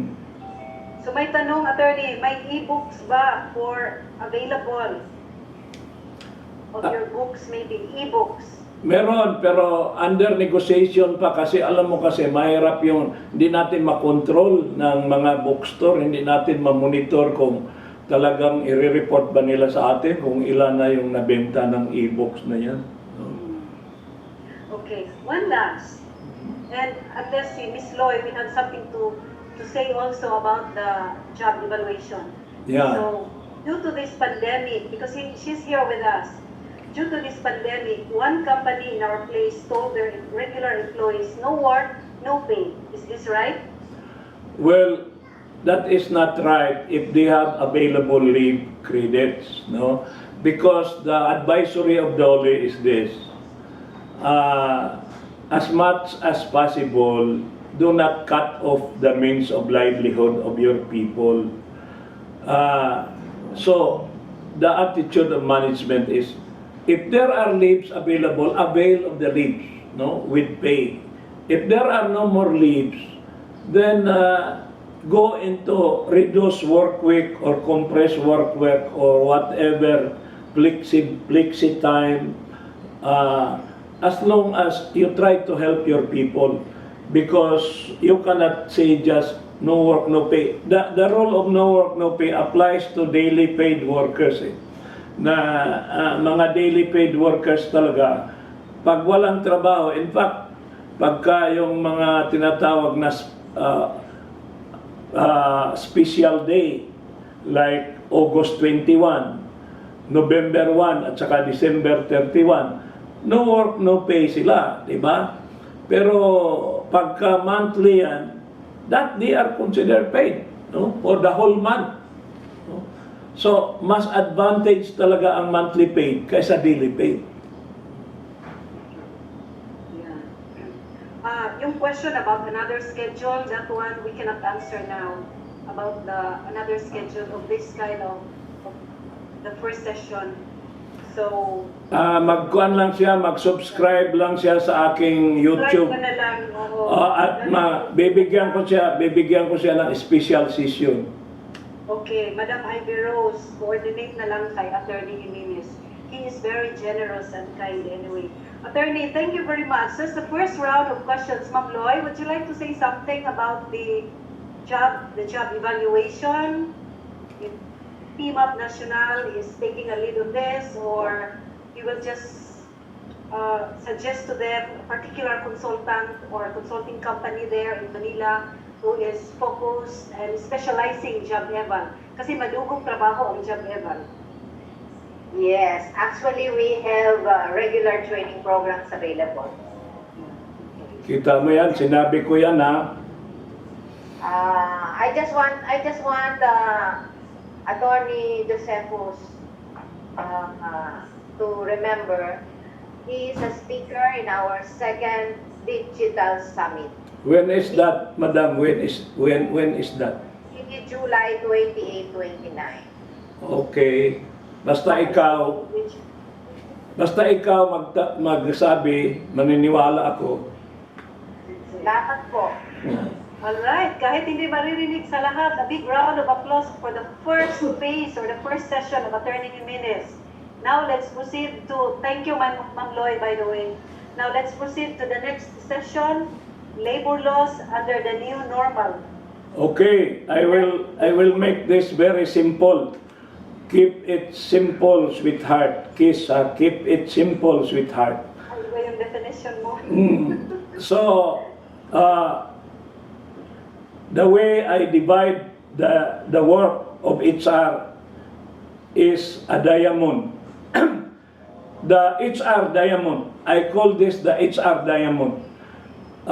Talent acquisition is the number 1 quadrant. Number 2 is total rewards. That is compensation benefits. Number 3 is organizational justice, which is a combination of ER, LR, IR, and learning and development, which is training. So, today, under the new normal, the changes are in number 2 and number 3. Wages and benefits can be reduced, but by agreement of the parties.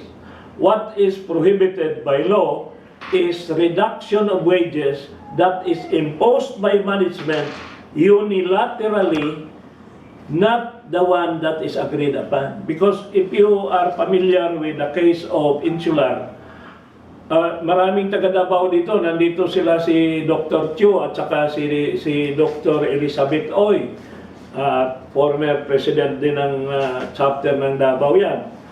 Ay, yung Insular na hotel na nalugi yan because of unionism or whatever, too much salary, way above the target.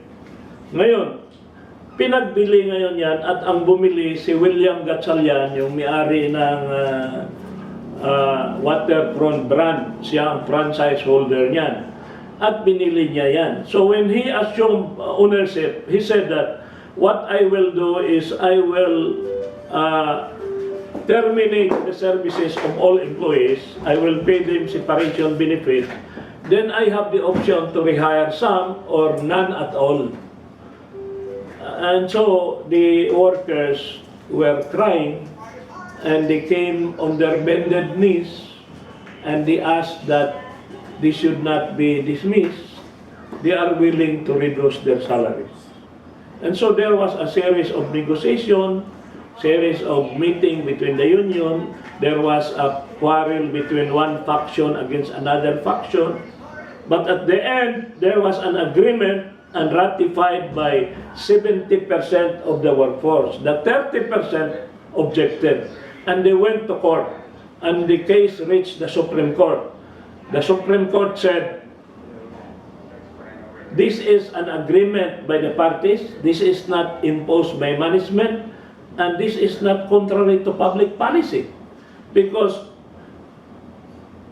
a smaller salary is better than no job at all. So, who are we in the Supreme Court to declare this null and void? We will uphold it. What happens to the 30% who refuse to accept? Then they can go and accept their separation pay. They are not compelled to continue against their will. Yun ang desisyon ng Supreme Court. Ganon din ang desisyon doon sa Philippine Airlines.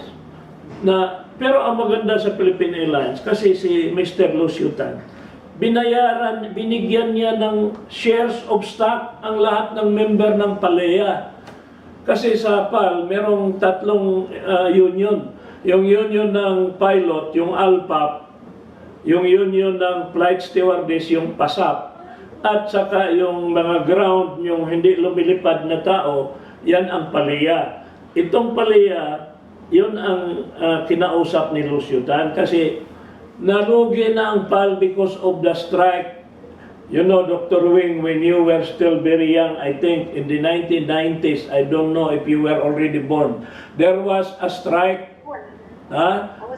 There was a strike by PAL. Ang mga nag-strike, mga pilot, ako nga, nabiktima ako, hindi ako makauwi, but din ang anak ko, nasa Cebu ako eh. So, itong mga pilot, nag-strike sila because of CBA deadlock. Ang mga plane, iniwan nila dinalan nila sa Tokyo, dinalan nila sa Dubai, sa San Francisco, sa Sydney, lahat na yan. Tapos iniwanan yung plane doon, bumalik sila, taking another airline. Tapos kawawa si Mr. Lucio Tan, maghahanap ng pilot para kukunin yung plane. For every minute na yung plane mo is nasa airport, magbabayad ka ng demurrage. Kaya lupay-pay ang PAL talaga, namatay ng PAL doon. So si Mr. Lucio Tan, kasi due for CBA negotiation na naman itong ground personnel, pumunta siya, sabihin niya na, lugi na ako, I have an offer to make, no? I will give each one of you 60,000 shares of stock. Can you imagine that? It has never happened in the history of the Philippines na ang may-ari ng kumpanya mag-offer ng 60,000 bawat empleyado. Magkano ang value ng shares of stock na yan? Par value for every share of stock is 5 pesos. I-multiply mo ng 60,000, it's about 300,000 pesos. Bayaran ko kayo ng 300,000 pesos in a form of the shares of stock. Pero ang kapalit niyan ay wala tayong CBA negotiation for 10 years. So sabi ng mga tao, mag-voting kami, nag-voting sila secret ballot. Sa secret ballot, natalo yung ni-reject ng mga tao. 60% of the people rejected, only 40 wanted to accept. So sabi ni Mr. Lucio Tan, if that is the case, pinadalhan niya ng notice of termination lahat, I am closing the PAL. Magsasara na siya ng PAL eh. Sabi niya, kayo, tigas ulo ninyo, ako bigay sa inyo ng 60,000 shares of stock, tinanggihan ninyo, kaya ako, sara ko PAL, tapos yung plane ko, pangalanan ko ng iba, I have a business, you have no job. Ngayon, magkaso kayo, o di magkaso tayo, meron ako marami abogado. So, sino ngayon ang mawala ng trabaho sa atin? Sino ang malugi sa atin? I wanted to give you a very good deal, but you rejected it. Seryoso talaga si Mr. Lucio Tan. Ang presidente noon si ERAP. Kaya si ERAP, pinadala niya si Secretary Espiritu, Secretary of Finance. Hindi si Secretary itong si Laguisma kasi ang asawa ni Laguisma kasi opisyal ng PAL, so medyo problema, conflict. So si Espiritu ang pinadala doon. Kaya ang kaso, title is Gerardo Rivera versus Edgardo Espiritu and PAL. So sa madalit sabi ngayon, sabi ng mga tao, sir, pwede bang mag-voting uli? So nag-voting uli. Nanalo na ngayon na we want to accept, no? 30% na lang na reject. So yung 30% pumunta sa Supreme Court. Pagdating Supreme Court, sabi ng Supreme Court, this is okay. Kasi sino ba naman ang mga empleyado na binigyan ng 30,000 shares of stock? They are now co-owners of the company. Ang galing talaga ni Lucio Tan. Ako, believe talaga ako kay Mr. Lucio Tan. Sabi naman ng Union, nalulusyutan na naman tayo. Nalulusyutan daw. Ganon kagaling si Lucio Tan eh. No, sabi ng Lucio Tan, pag kayo co-owner na, bakit kayo wilga? Kayo may-ari ng kumpanya. Bakit wilga kayo? Sarili inyo kumpanya. O, di ba? Ang galing ng theory ni Mr. Lucio Tan. I remember that fully, attorney, because when it happened, I was in Manila attending a conference. And the last flight that I took back to CDO, that was the last flight before the strike started. Akala ko bata ka pa na hindi ka pa isinilang noon eh. Alisin ako sa kalibutan. Baka si Joseph hindi pa isinilang at that time. Maybe. I was already busy working on my professional development, so... Si Nanay Tsari, buhay na noon, no? Isinilang na, no? Okay, alam mo, marami pa sana akong mga i-discuss sa inyo, no? Pero, kasi nga, in the interest of time, gusto ko na lang question and answer na lang tayo kasi sa sunod, babalik pa ako eh. Meron pang CDO lang eh, di ba? There is a CDO eh. Doon ko na lang iyag-yag ang tanan, no? Sa pag-abot sa CDO kay wala man tayo panahon. Ang ako lang last sasabihin, Dr. Wing, na sa lahat na nakinig sa atin ngayon, kailangan gumawa kayo ng ABC profile. Ito, another creation ni JBJ ito, ABC profile. Ang lahat ng empleyado ninyo, kung meron kayong 100 empleyado, 10% dyan ay A. Ano yung A? Ito yung mga angels ninyo. Ito yung mga taong self-propelled, mga honest, mga loyal, hardworking. Ito ang dapat nyong alagaan, yung mga A. Yung mga C naman, itong mga pinadala ng masamang espiritu para gambalain ang buhay ninyo. Ito talagang mga reklamador, mga intrigero, yung lahat ng bagay, ginagawa nila ng issue. So, pagdating ng retrenchment, ang mauna matanggal yan yung C. Ang B, ito yung mga karamihan ng tao, sunod-sunod lang sa agos, kung saan sila makinabang, doon sila. So, ang mission ng HR is, kumuha kayo ng mga B para lumipat sa A. So, pagkatapos ng term mo, dumami ang A because you are a good leader.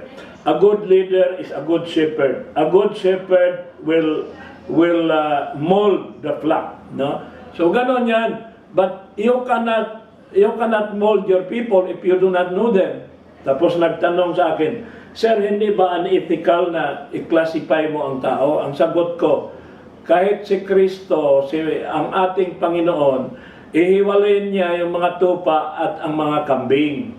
Kaya, pagdating ng paghuhukom, iba yung penalty ng mga kambing at iba ang reward ng mga tupa. Kaya nga, pag nag-performance appraisal ka, magka-classify ka talaga ng tao. Di ba? Hindi masama mag-classify ka ng tao.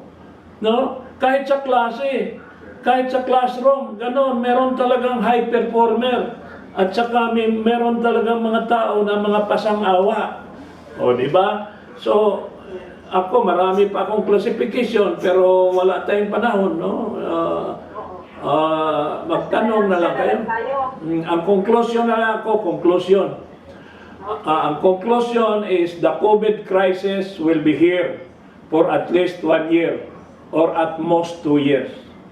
At saka meron na namang another virus na galing sa baboy. Kaya ito na ngayon ang normal na nating buhay ngayon. Puro na lang tayo webinar, no? And there will be no more old normal. It will take 3 to 4 years for business to stabilize. The days ahead are difficult and demand the best from us.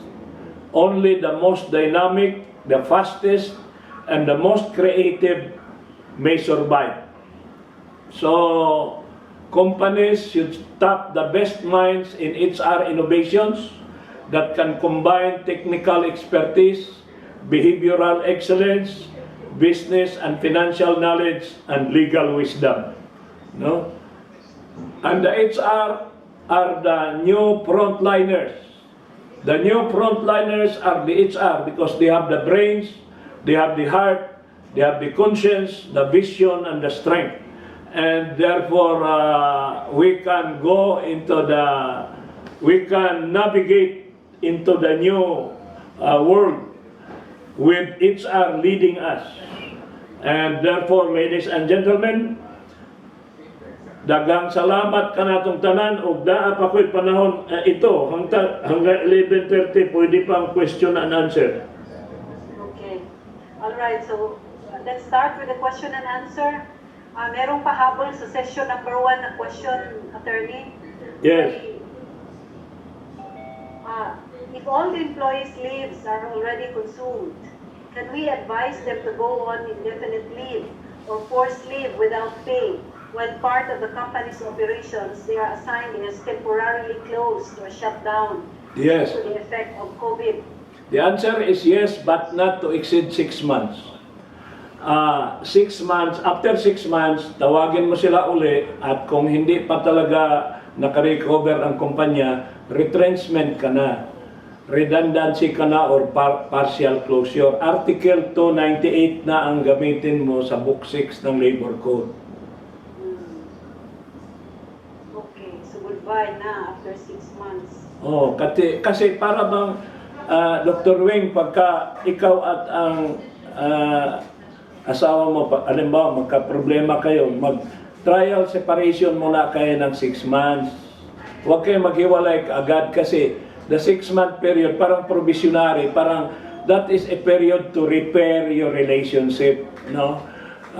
At saka baka meron pang paraan na ma-remedyohan. Pero pag wala na talaga, maghiwalay kayo bilang kaibigan at may pangako pa na baka tayo maging muli, no? Yung tinatawag na muling buksan ang puso. Love is sweeter the second time around. Yes. In the US, I think it's 1 year separation before the divorce is finally. Sa Florida yan, sa Florida kasi iba-iba sa kada state iba-iba. Yes. So the one of the things I learned here is one can just file a divorce for no reason at all. Yes. So everyone is on tiptoe. Kasi nothing is forever. Kailangan na magtrabaho tayo, mag-perform tayo kasi hindi tayo indispensable. Di ba? Attorney, let's remove muna your what's this?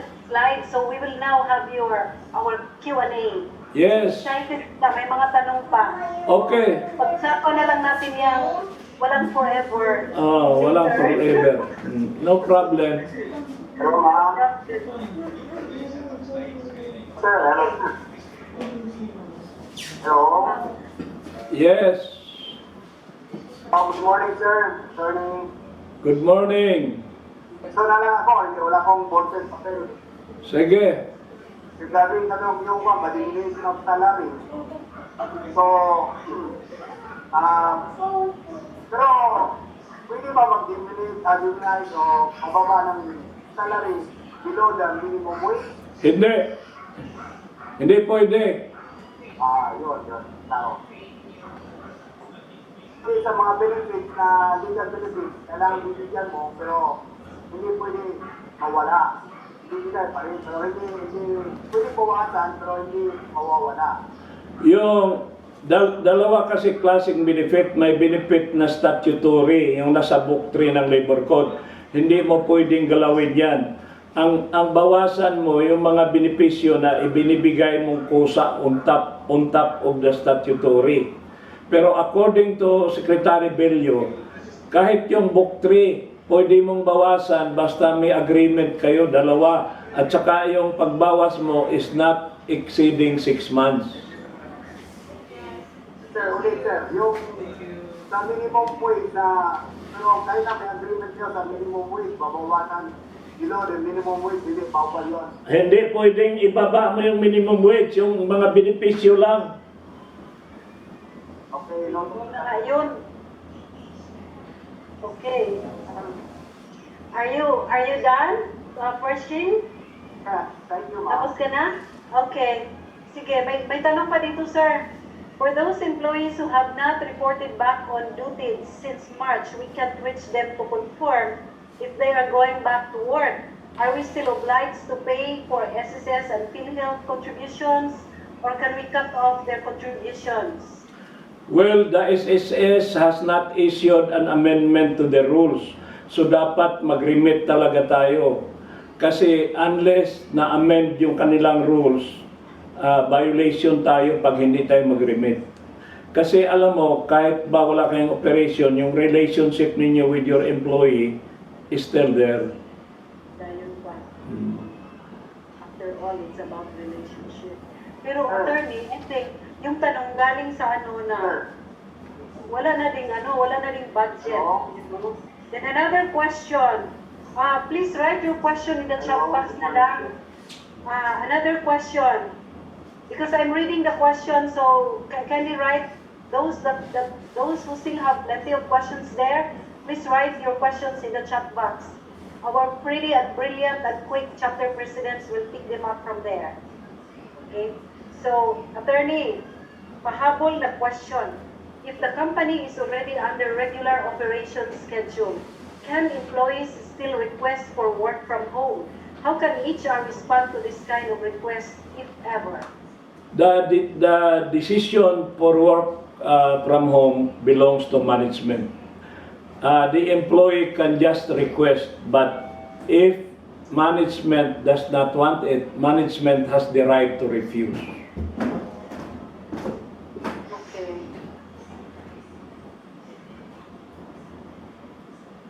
So are you saying, attorney, it's management prerogative? Yes, because kung lahat ng empleyado pwedeng maghingi ng work from home, edi wala na tayong unity of command, wala na tayong unity of purpose. Ang management ang magdesisyon kung anong klaseng trabaho ang pwedeng from home, ano yung kailangang nasa office. Ngayon, kung yung empleyado because he is pregnant or PWD or senior, bigyan natin siya, pakinggan natin, baka pwede nating bigyan ng ibang trabaho na talagang pwedeng gawin sa bahay. Discretion yan ng management, but it is not a matter of right na pwedeng i-demand ng tao. Walang karapatan mag-demand ang tao. Makiusap lang sila. Usapan lang.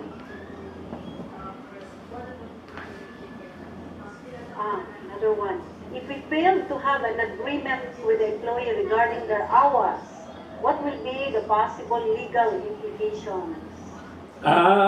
The DOLE is liberal. The DOLE will just advise you, okay, hindi kayo nag-agree, bumalik na kayo at mag-usap kayo. Ganon lang. Hindi. Alam mo, sa panahon ng crisis, hindi na masyadong stricto ang DOLE. Kasi nahirapan na nga ang kumpanya pagkatapos pipigain mo pa. No? Sino pa magbabayad ng taxes? Wala na. Oo. Ito pa, attorney. Okay. Are expenses of psychological depression because of pandemic chargeable to employer? Well, Stress briefing, that is counseling. that is part of the state insurance fund. Ang SSS ang magbabayad niyan, hindi ang employer. Kasi sa disability yan disability benefit yan nasa therapy yan, nasa book 4.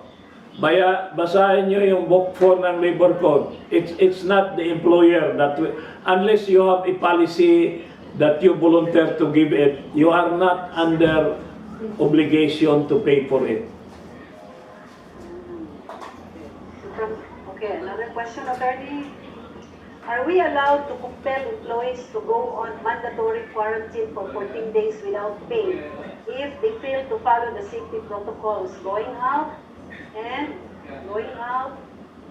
Yes, Going out, My it's answer- older from the hospitalization expenses if an employee gets infected with COVID. my answer is yes, but you must have a policy. You cannot just make that decision if you do not have a policy.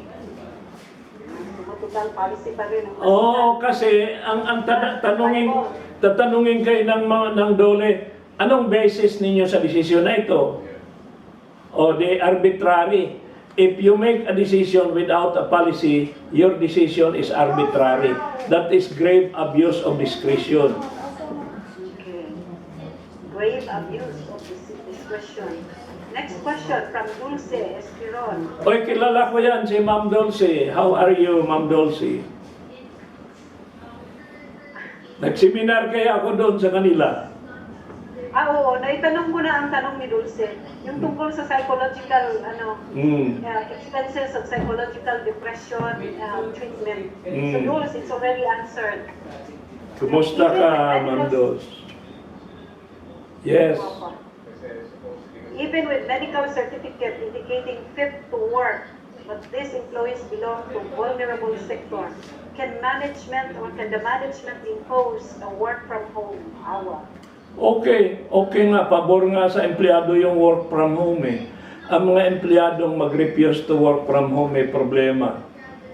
So, sila nga, yung iba nga nanghihingi ng work from home, bibigyan na nga siya ng work from home, ayaw pa niya.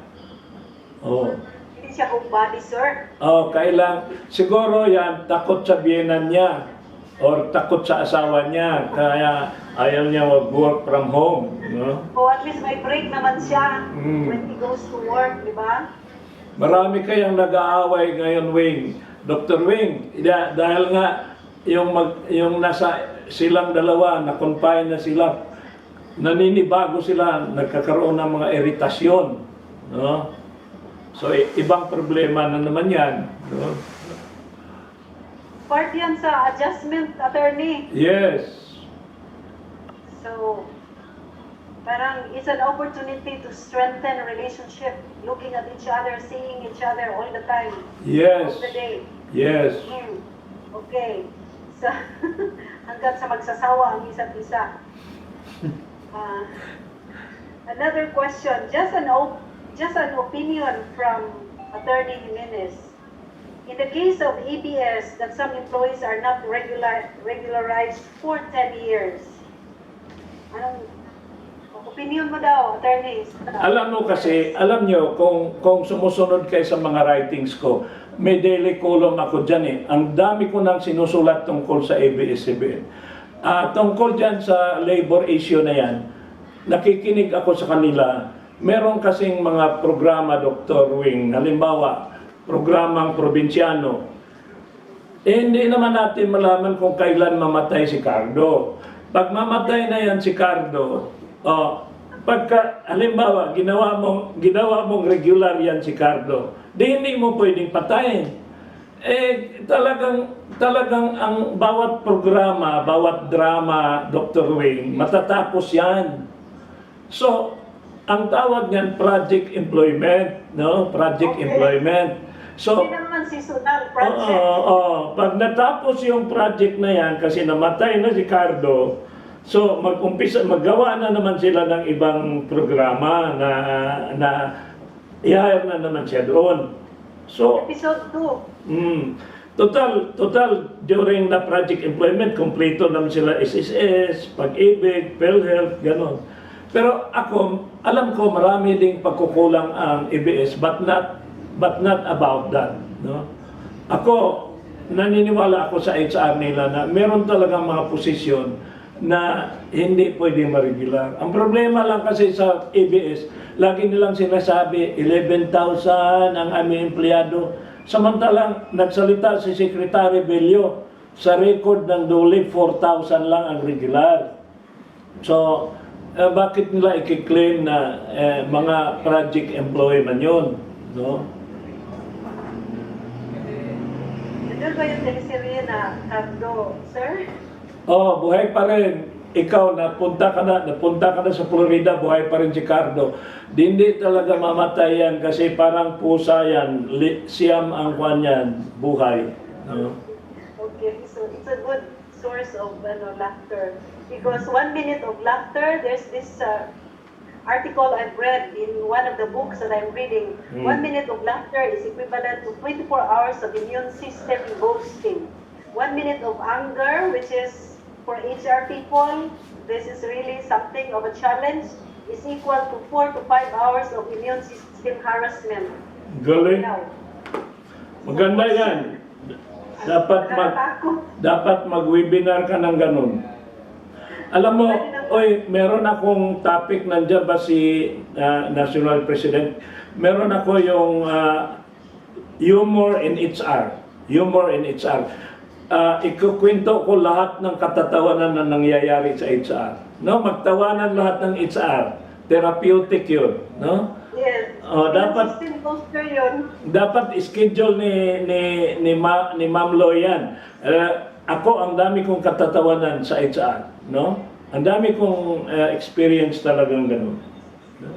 Oo naman sir, parang pinagtatawanan. But anyway, Hindi ang HR ang pinagtatawanan. Yung mga experience ng HR na okay. natutuwa siya. Right, just to clarify. Okay. So, another question. Can we, question po related to Labor Advisory for Teens 2020. Can we use an employee performance data during the ECQ period to decide regularization? Non-regularization, the employee was working or work at home from and stay in the office during the ECQ period. Yeah. So will this use as a basis for regularization and non-regularization? Okay. If you have enough data to decide, and you know what, the first thing is that when you hired a person on probationary status, you should have given him, attached to his appointment, the standards for regularization. Nandoon yan sa libro kong HR Forms 101. Nandoon ang criteria, nandoon ang skills, nandoon ang attitude, nandoon ang knowledge, nandoon ang habits. Lahat na yan, may grading yan. So, kung halimbawa, hinire mo siya na wala ka namang evaluate sa kanya, ang desisyon ng Supreme Court on that is that magiging illegal dismissal ka kasi at the time na nag-hire ka, you did not put, no, assuming that who asked that question, that there was really an objective criteria that is time-bound, that is objective and measurable. Okay, then during the COVID, nag-work from home siya and he was evaluated and he did not make the grade. So the question, can we terminate the probationary employment? The answer is yes. So importante upon hiring, there has to be the expectation setting and setting of performance goals. Yes. So that whatever decisions later, it's going to be safe from any legal implications, as they call it. Another question here. Would it be appropriate for an employer to impose no work, no pay alternative after an employee has been tested positive and undergone 14-day quarantine period? Kawawa naman. Oo nga, hindi naman niya kasalanan yun. Hindi niya kasalanan yung na-positive siya.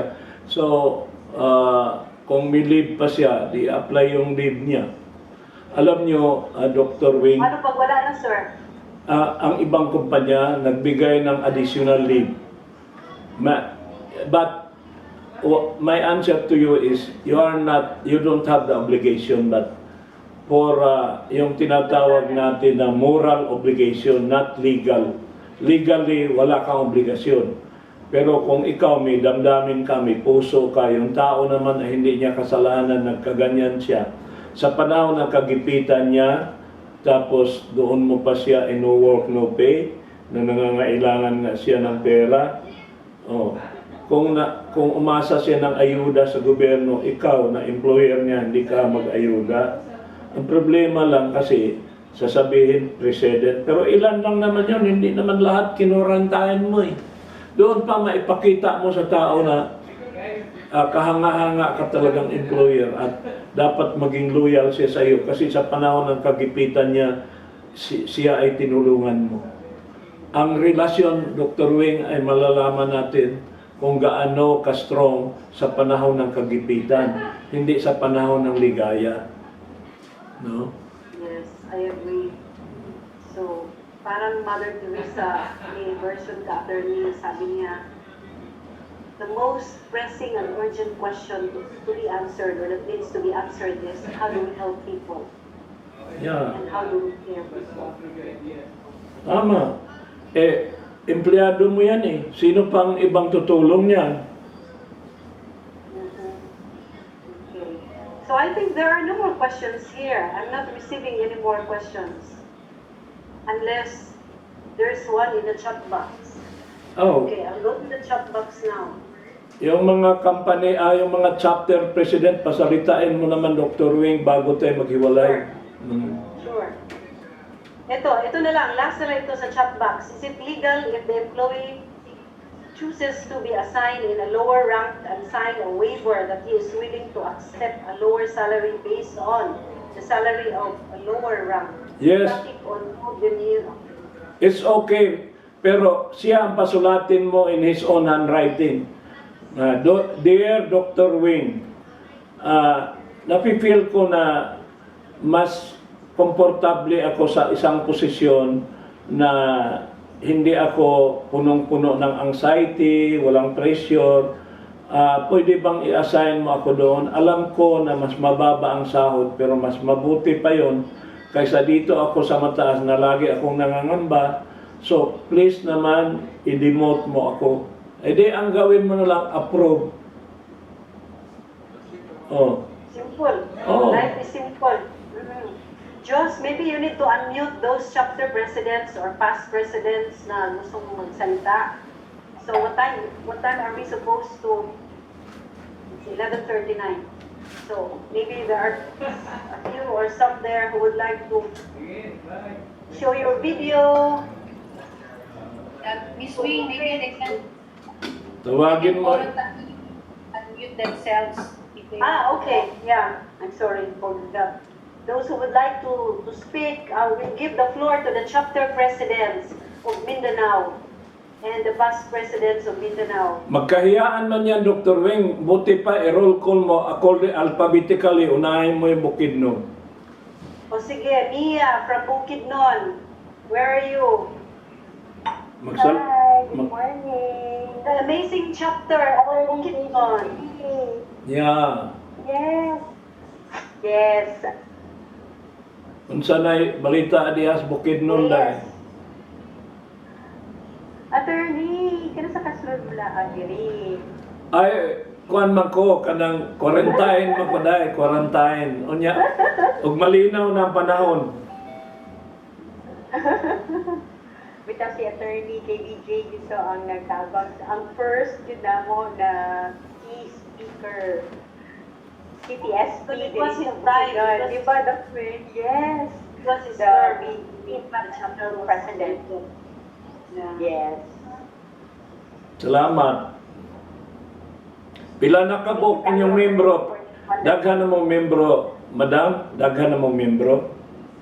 Nagtupo-tupo na po ba ya, Attorney? How many? How many are you now?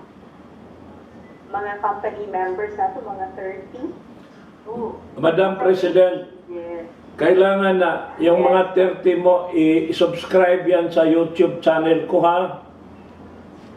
Para Yes, we will compete for it, Attorney. para pwede kayo magtanong sa akin, walang bayad.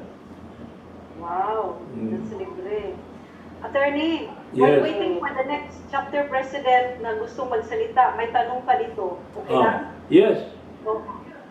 Then tatawagin natin ang next chapter president. Is there any labor code provision in case of absence of company rules and regulations, particularly on 14 days mandatory quarantine?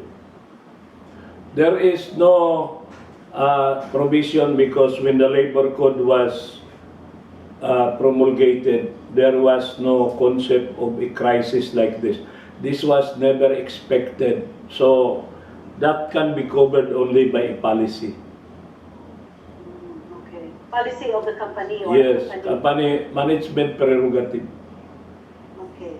Then another one here. There is this scenario wherein an employee has been transferred new work assignment or transferred to a new work assignment. Who should shoulder the expenses of transferring employees from old to the new assignment?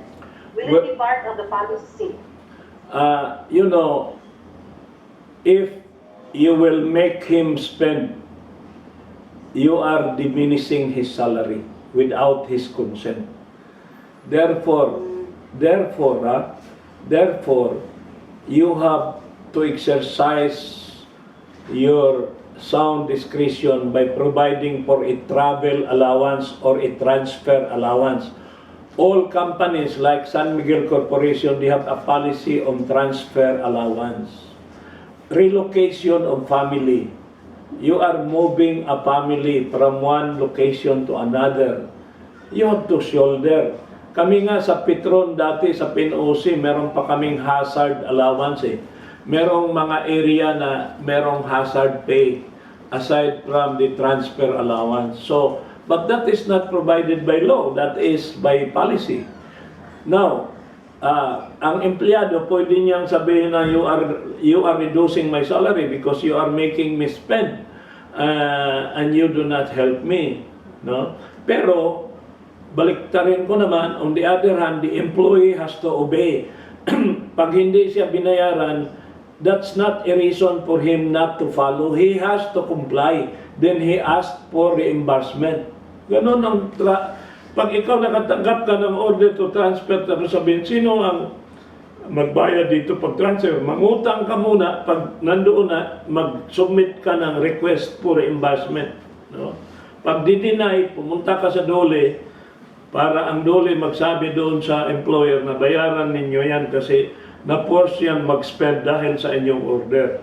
Thank you, and that was a very interactive, participative conversation, and I just remind everyone that if you visit my YouTube channel by typing USEC JBJ, you will get some advice and you will get an access to the videos on labor laws and HR management.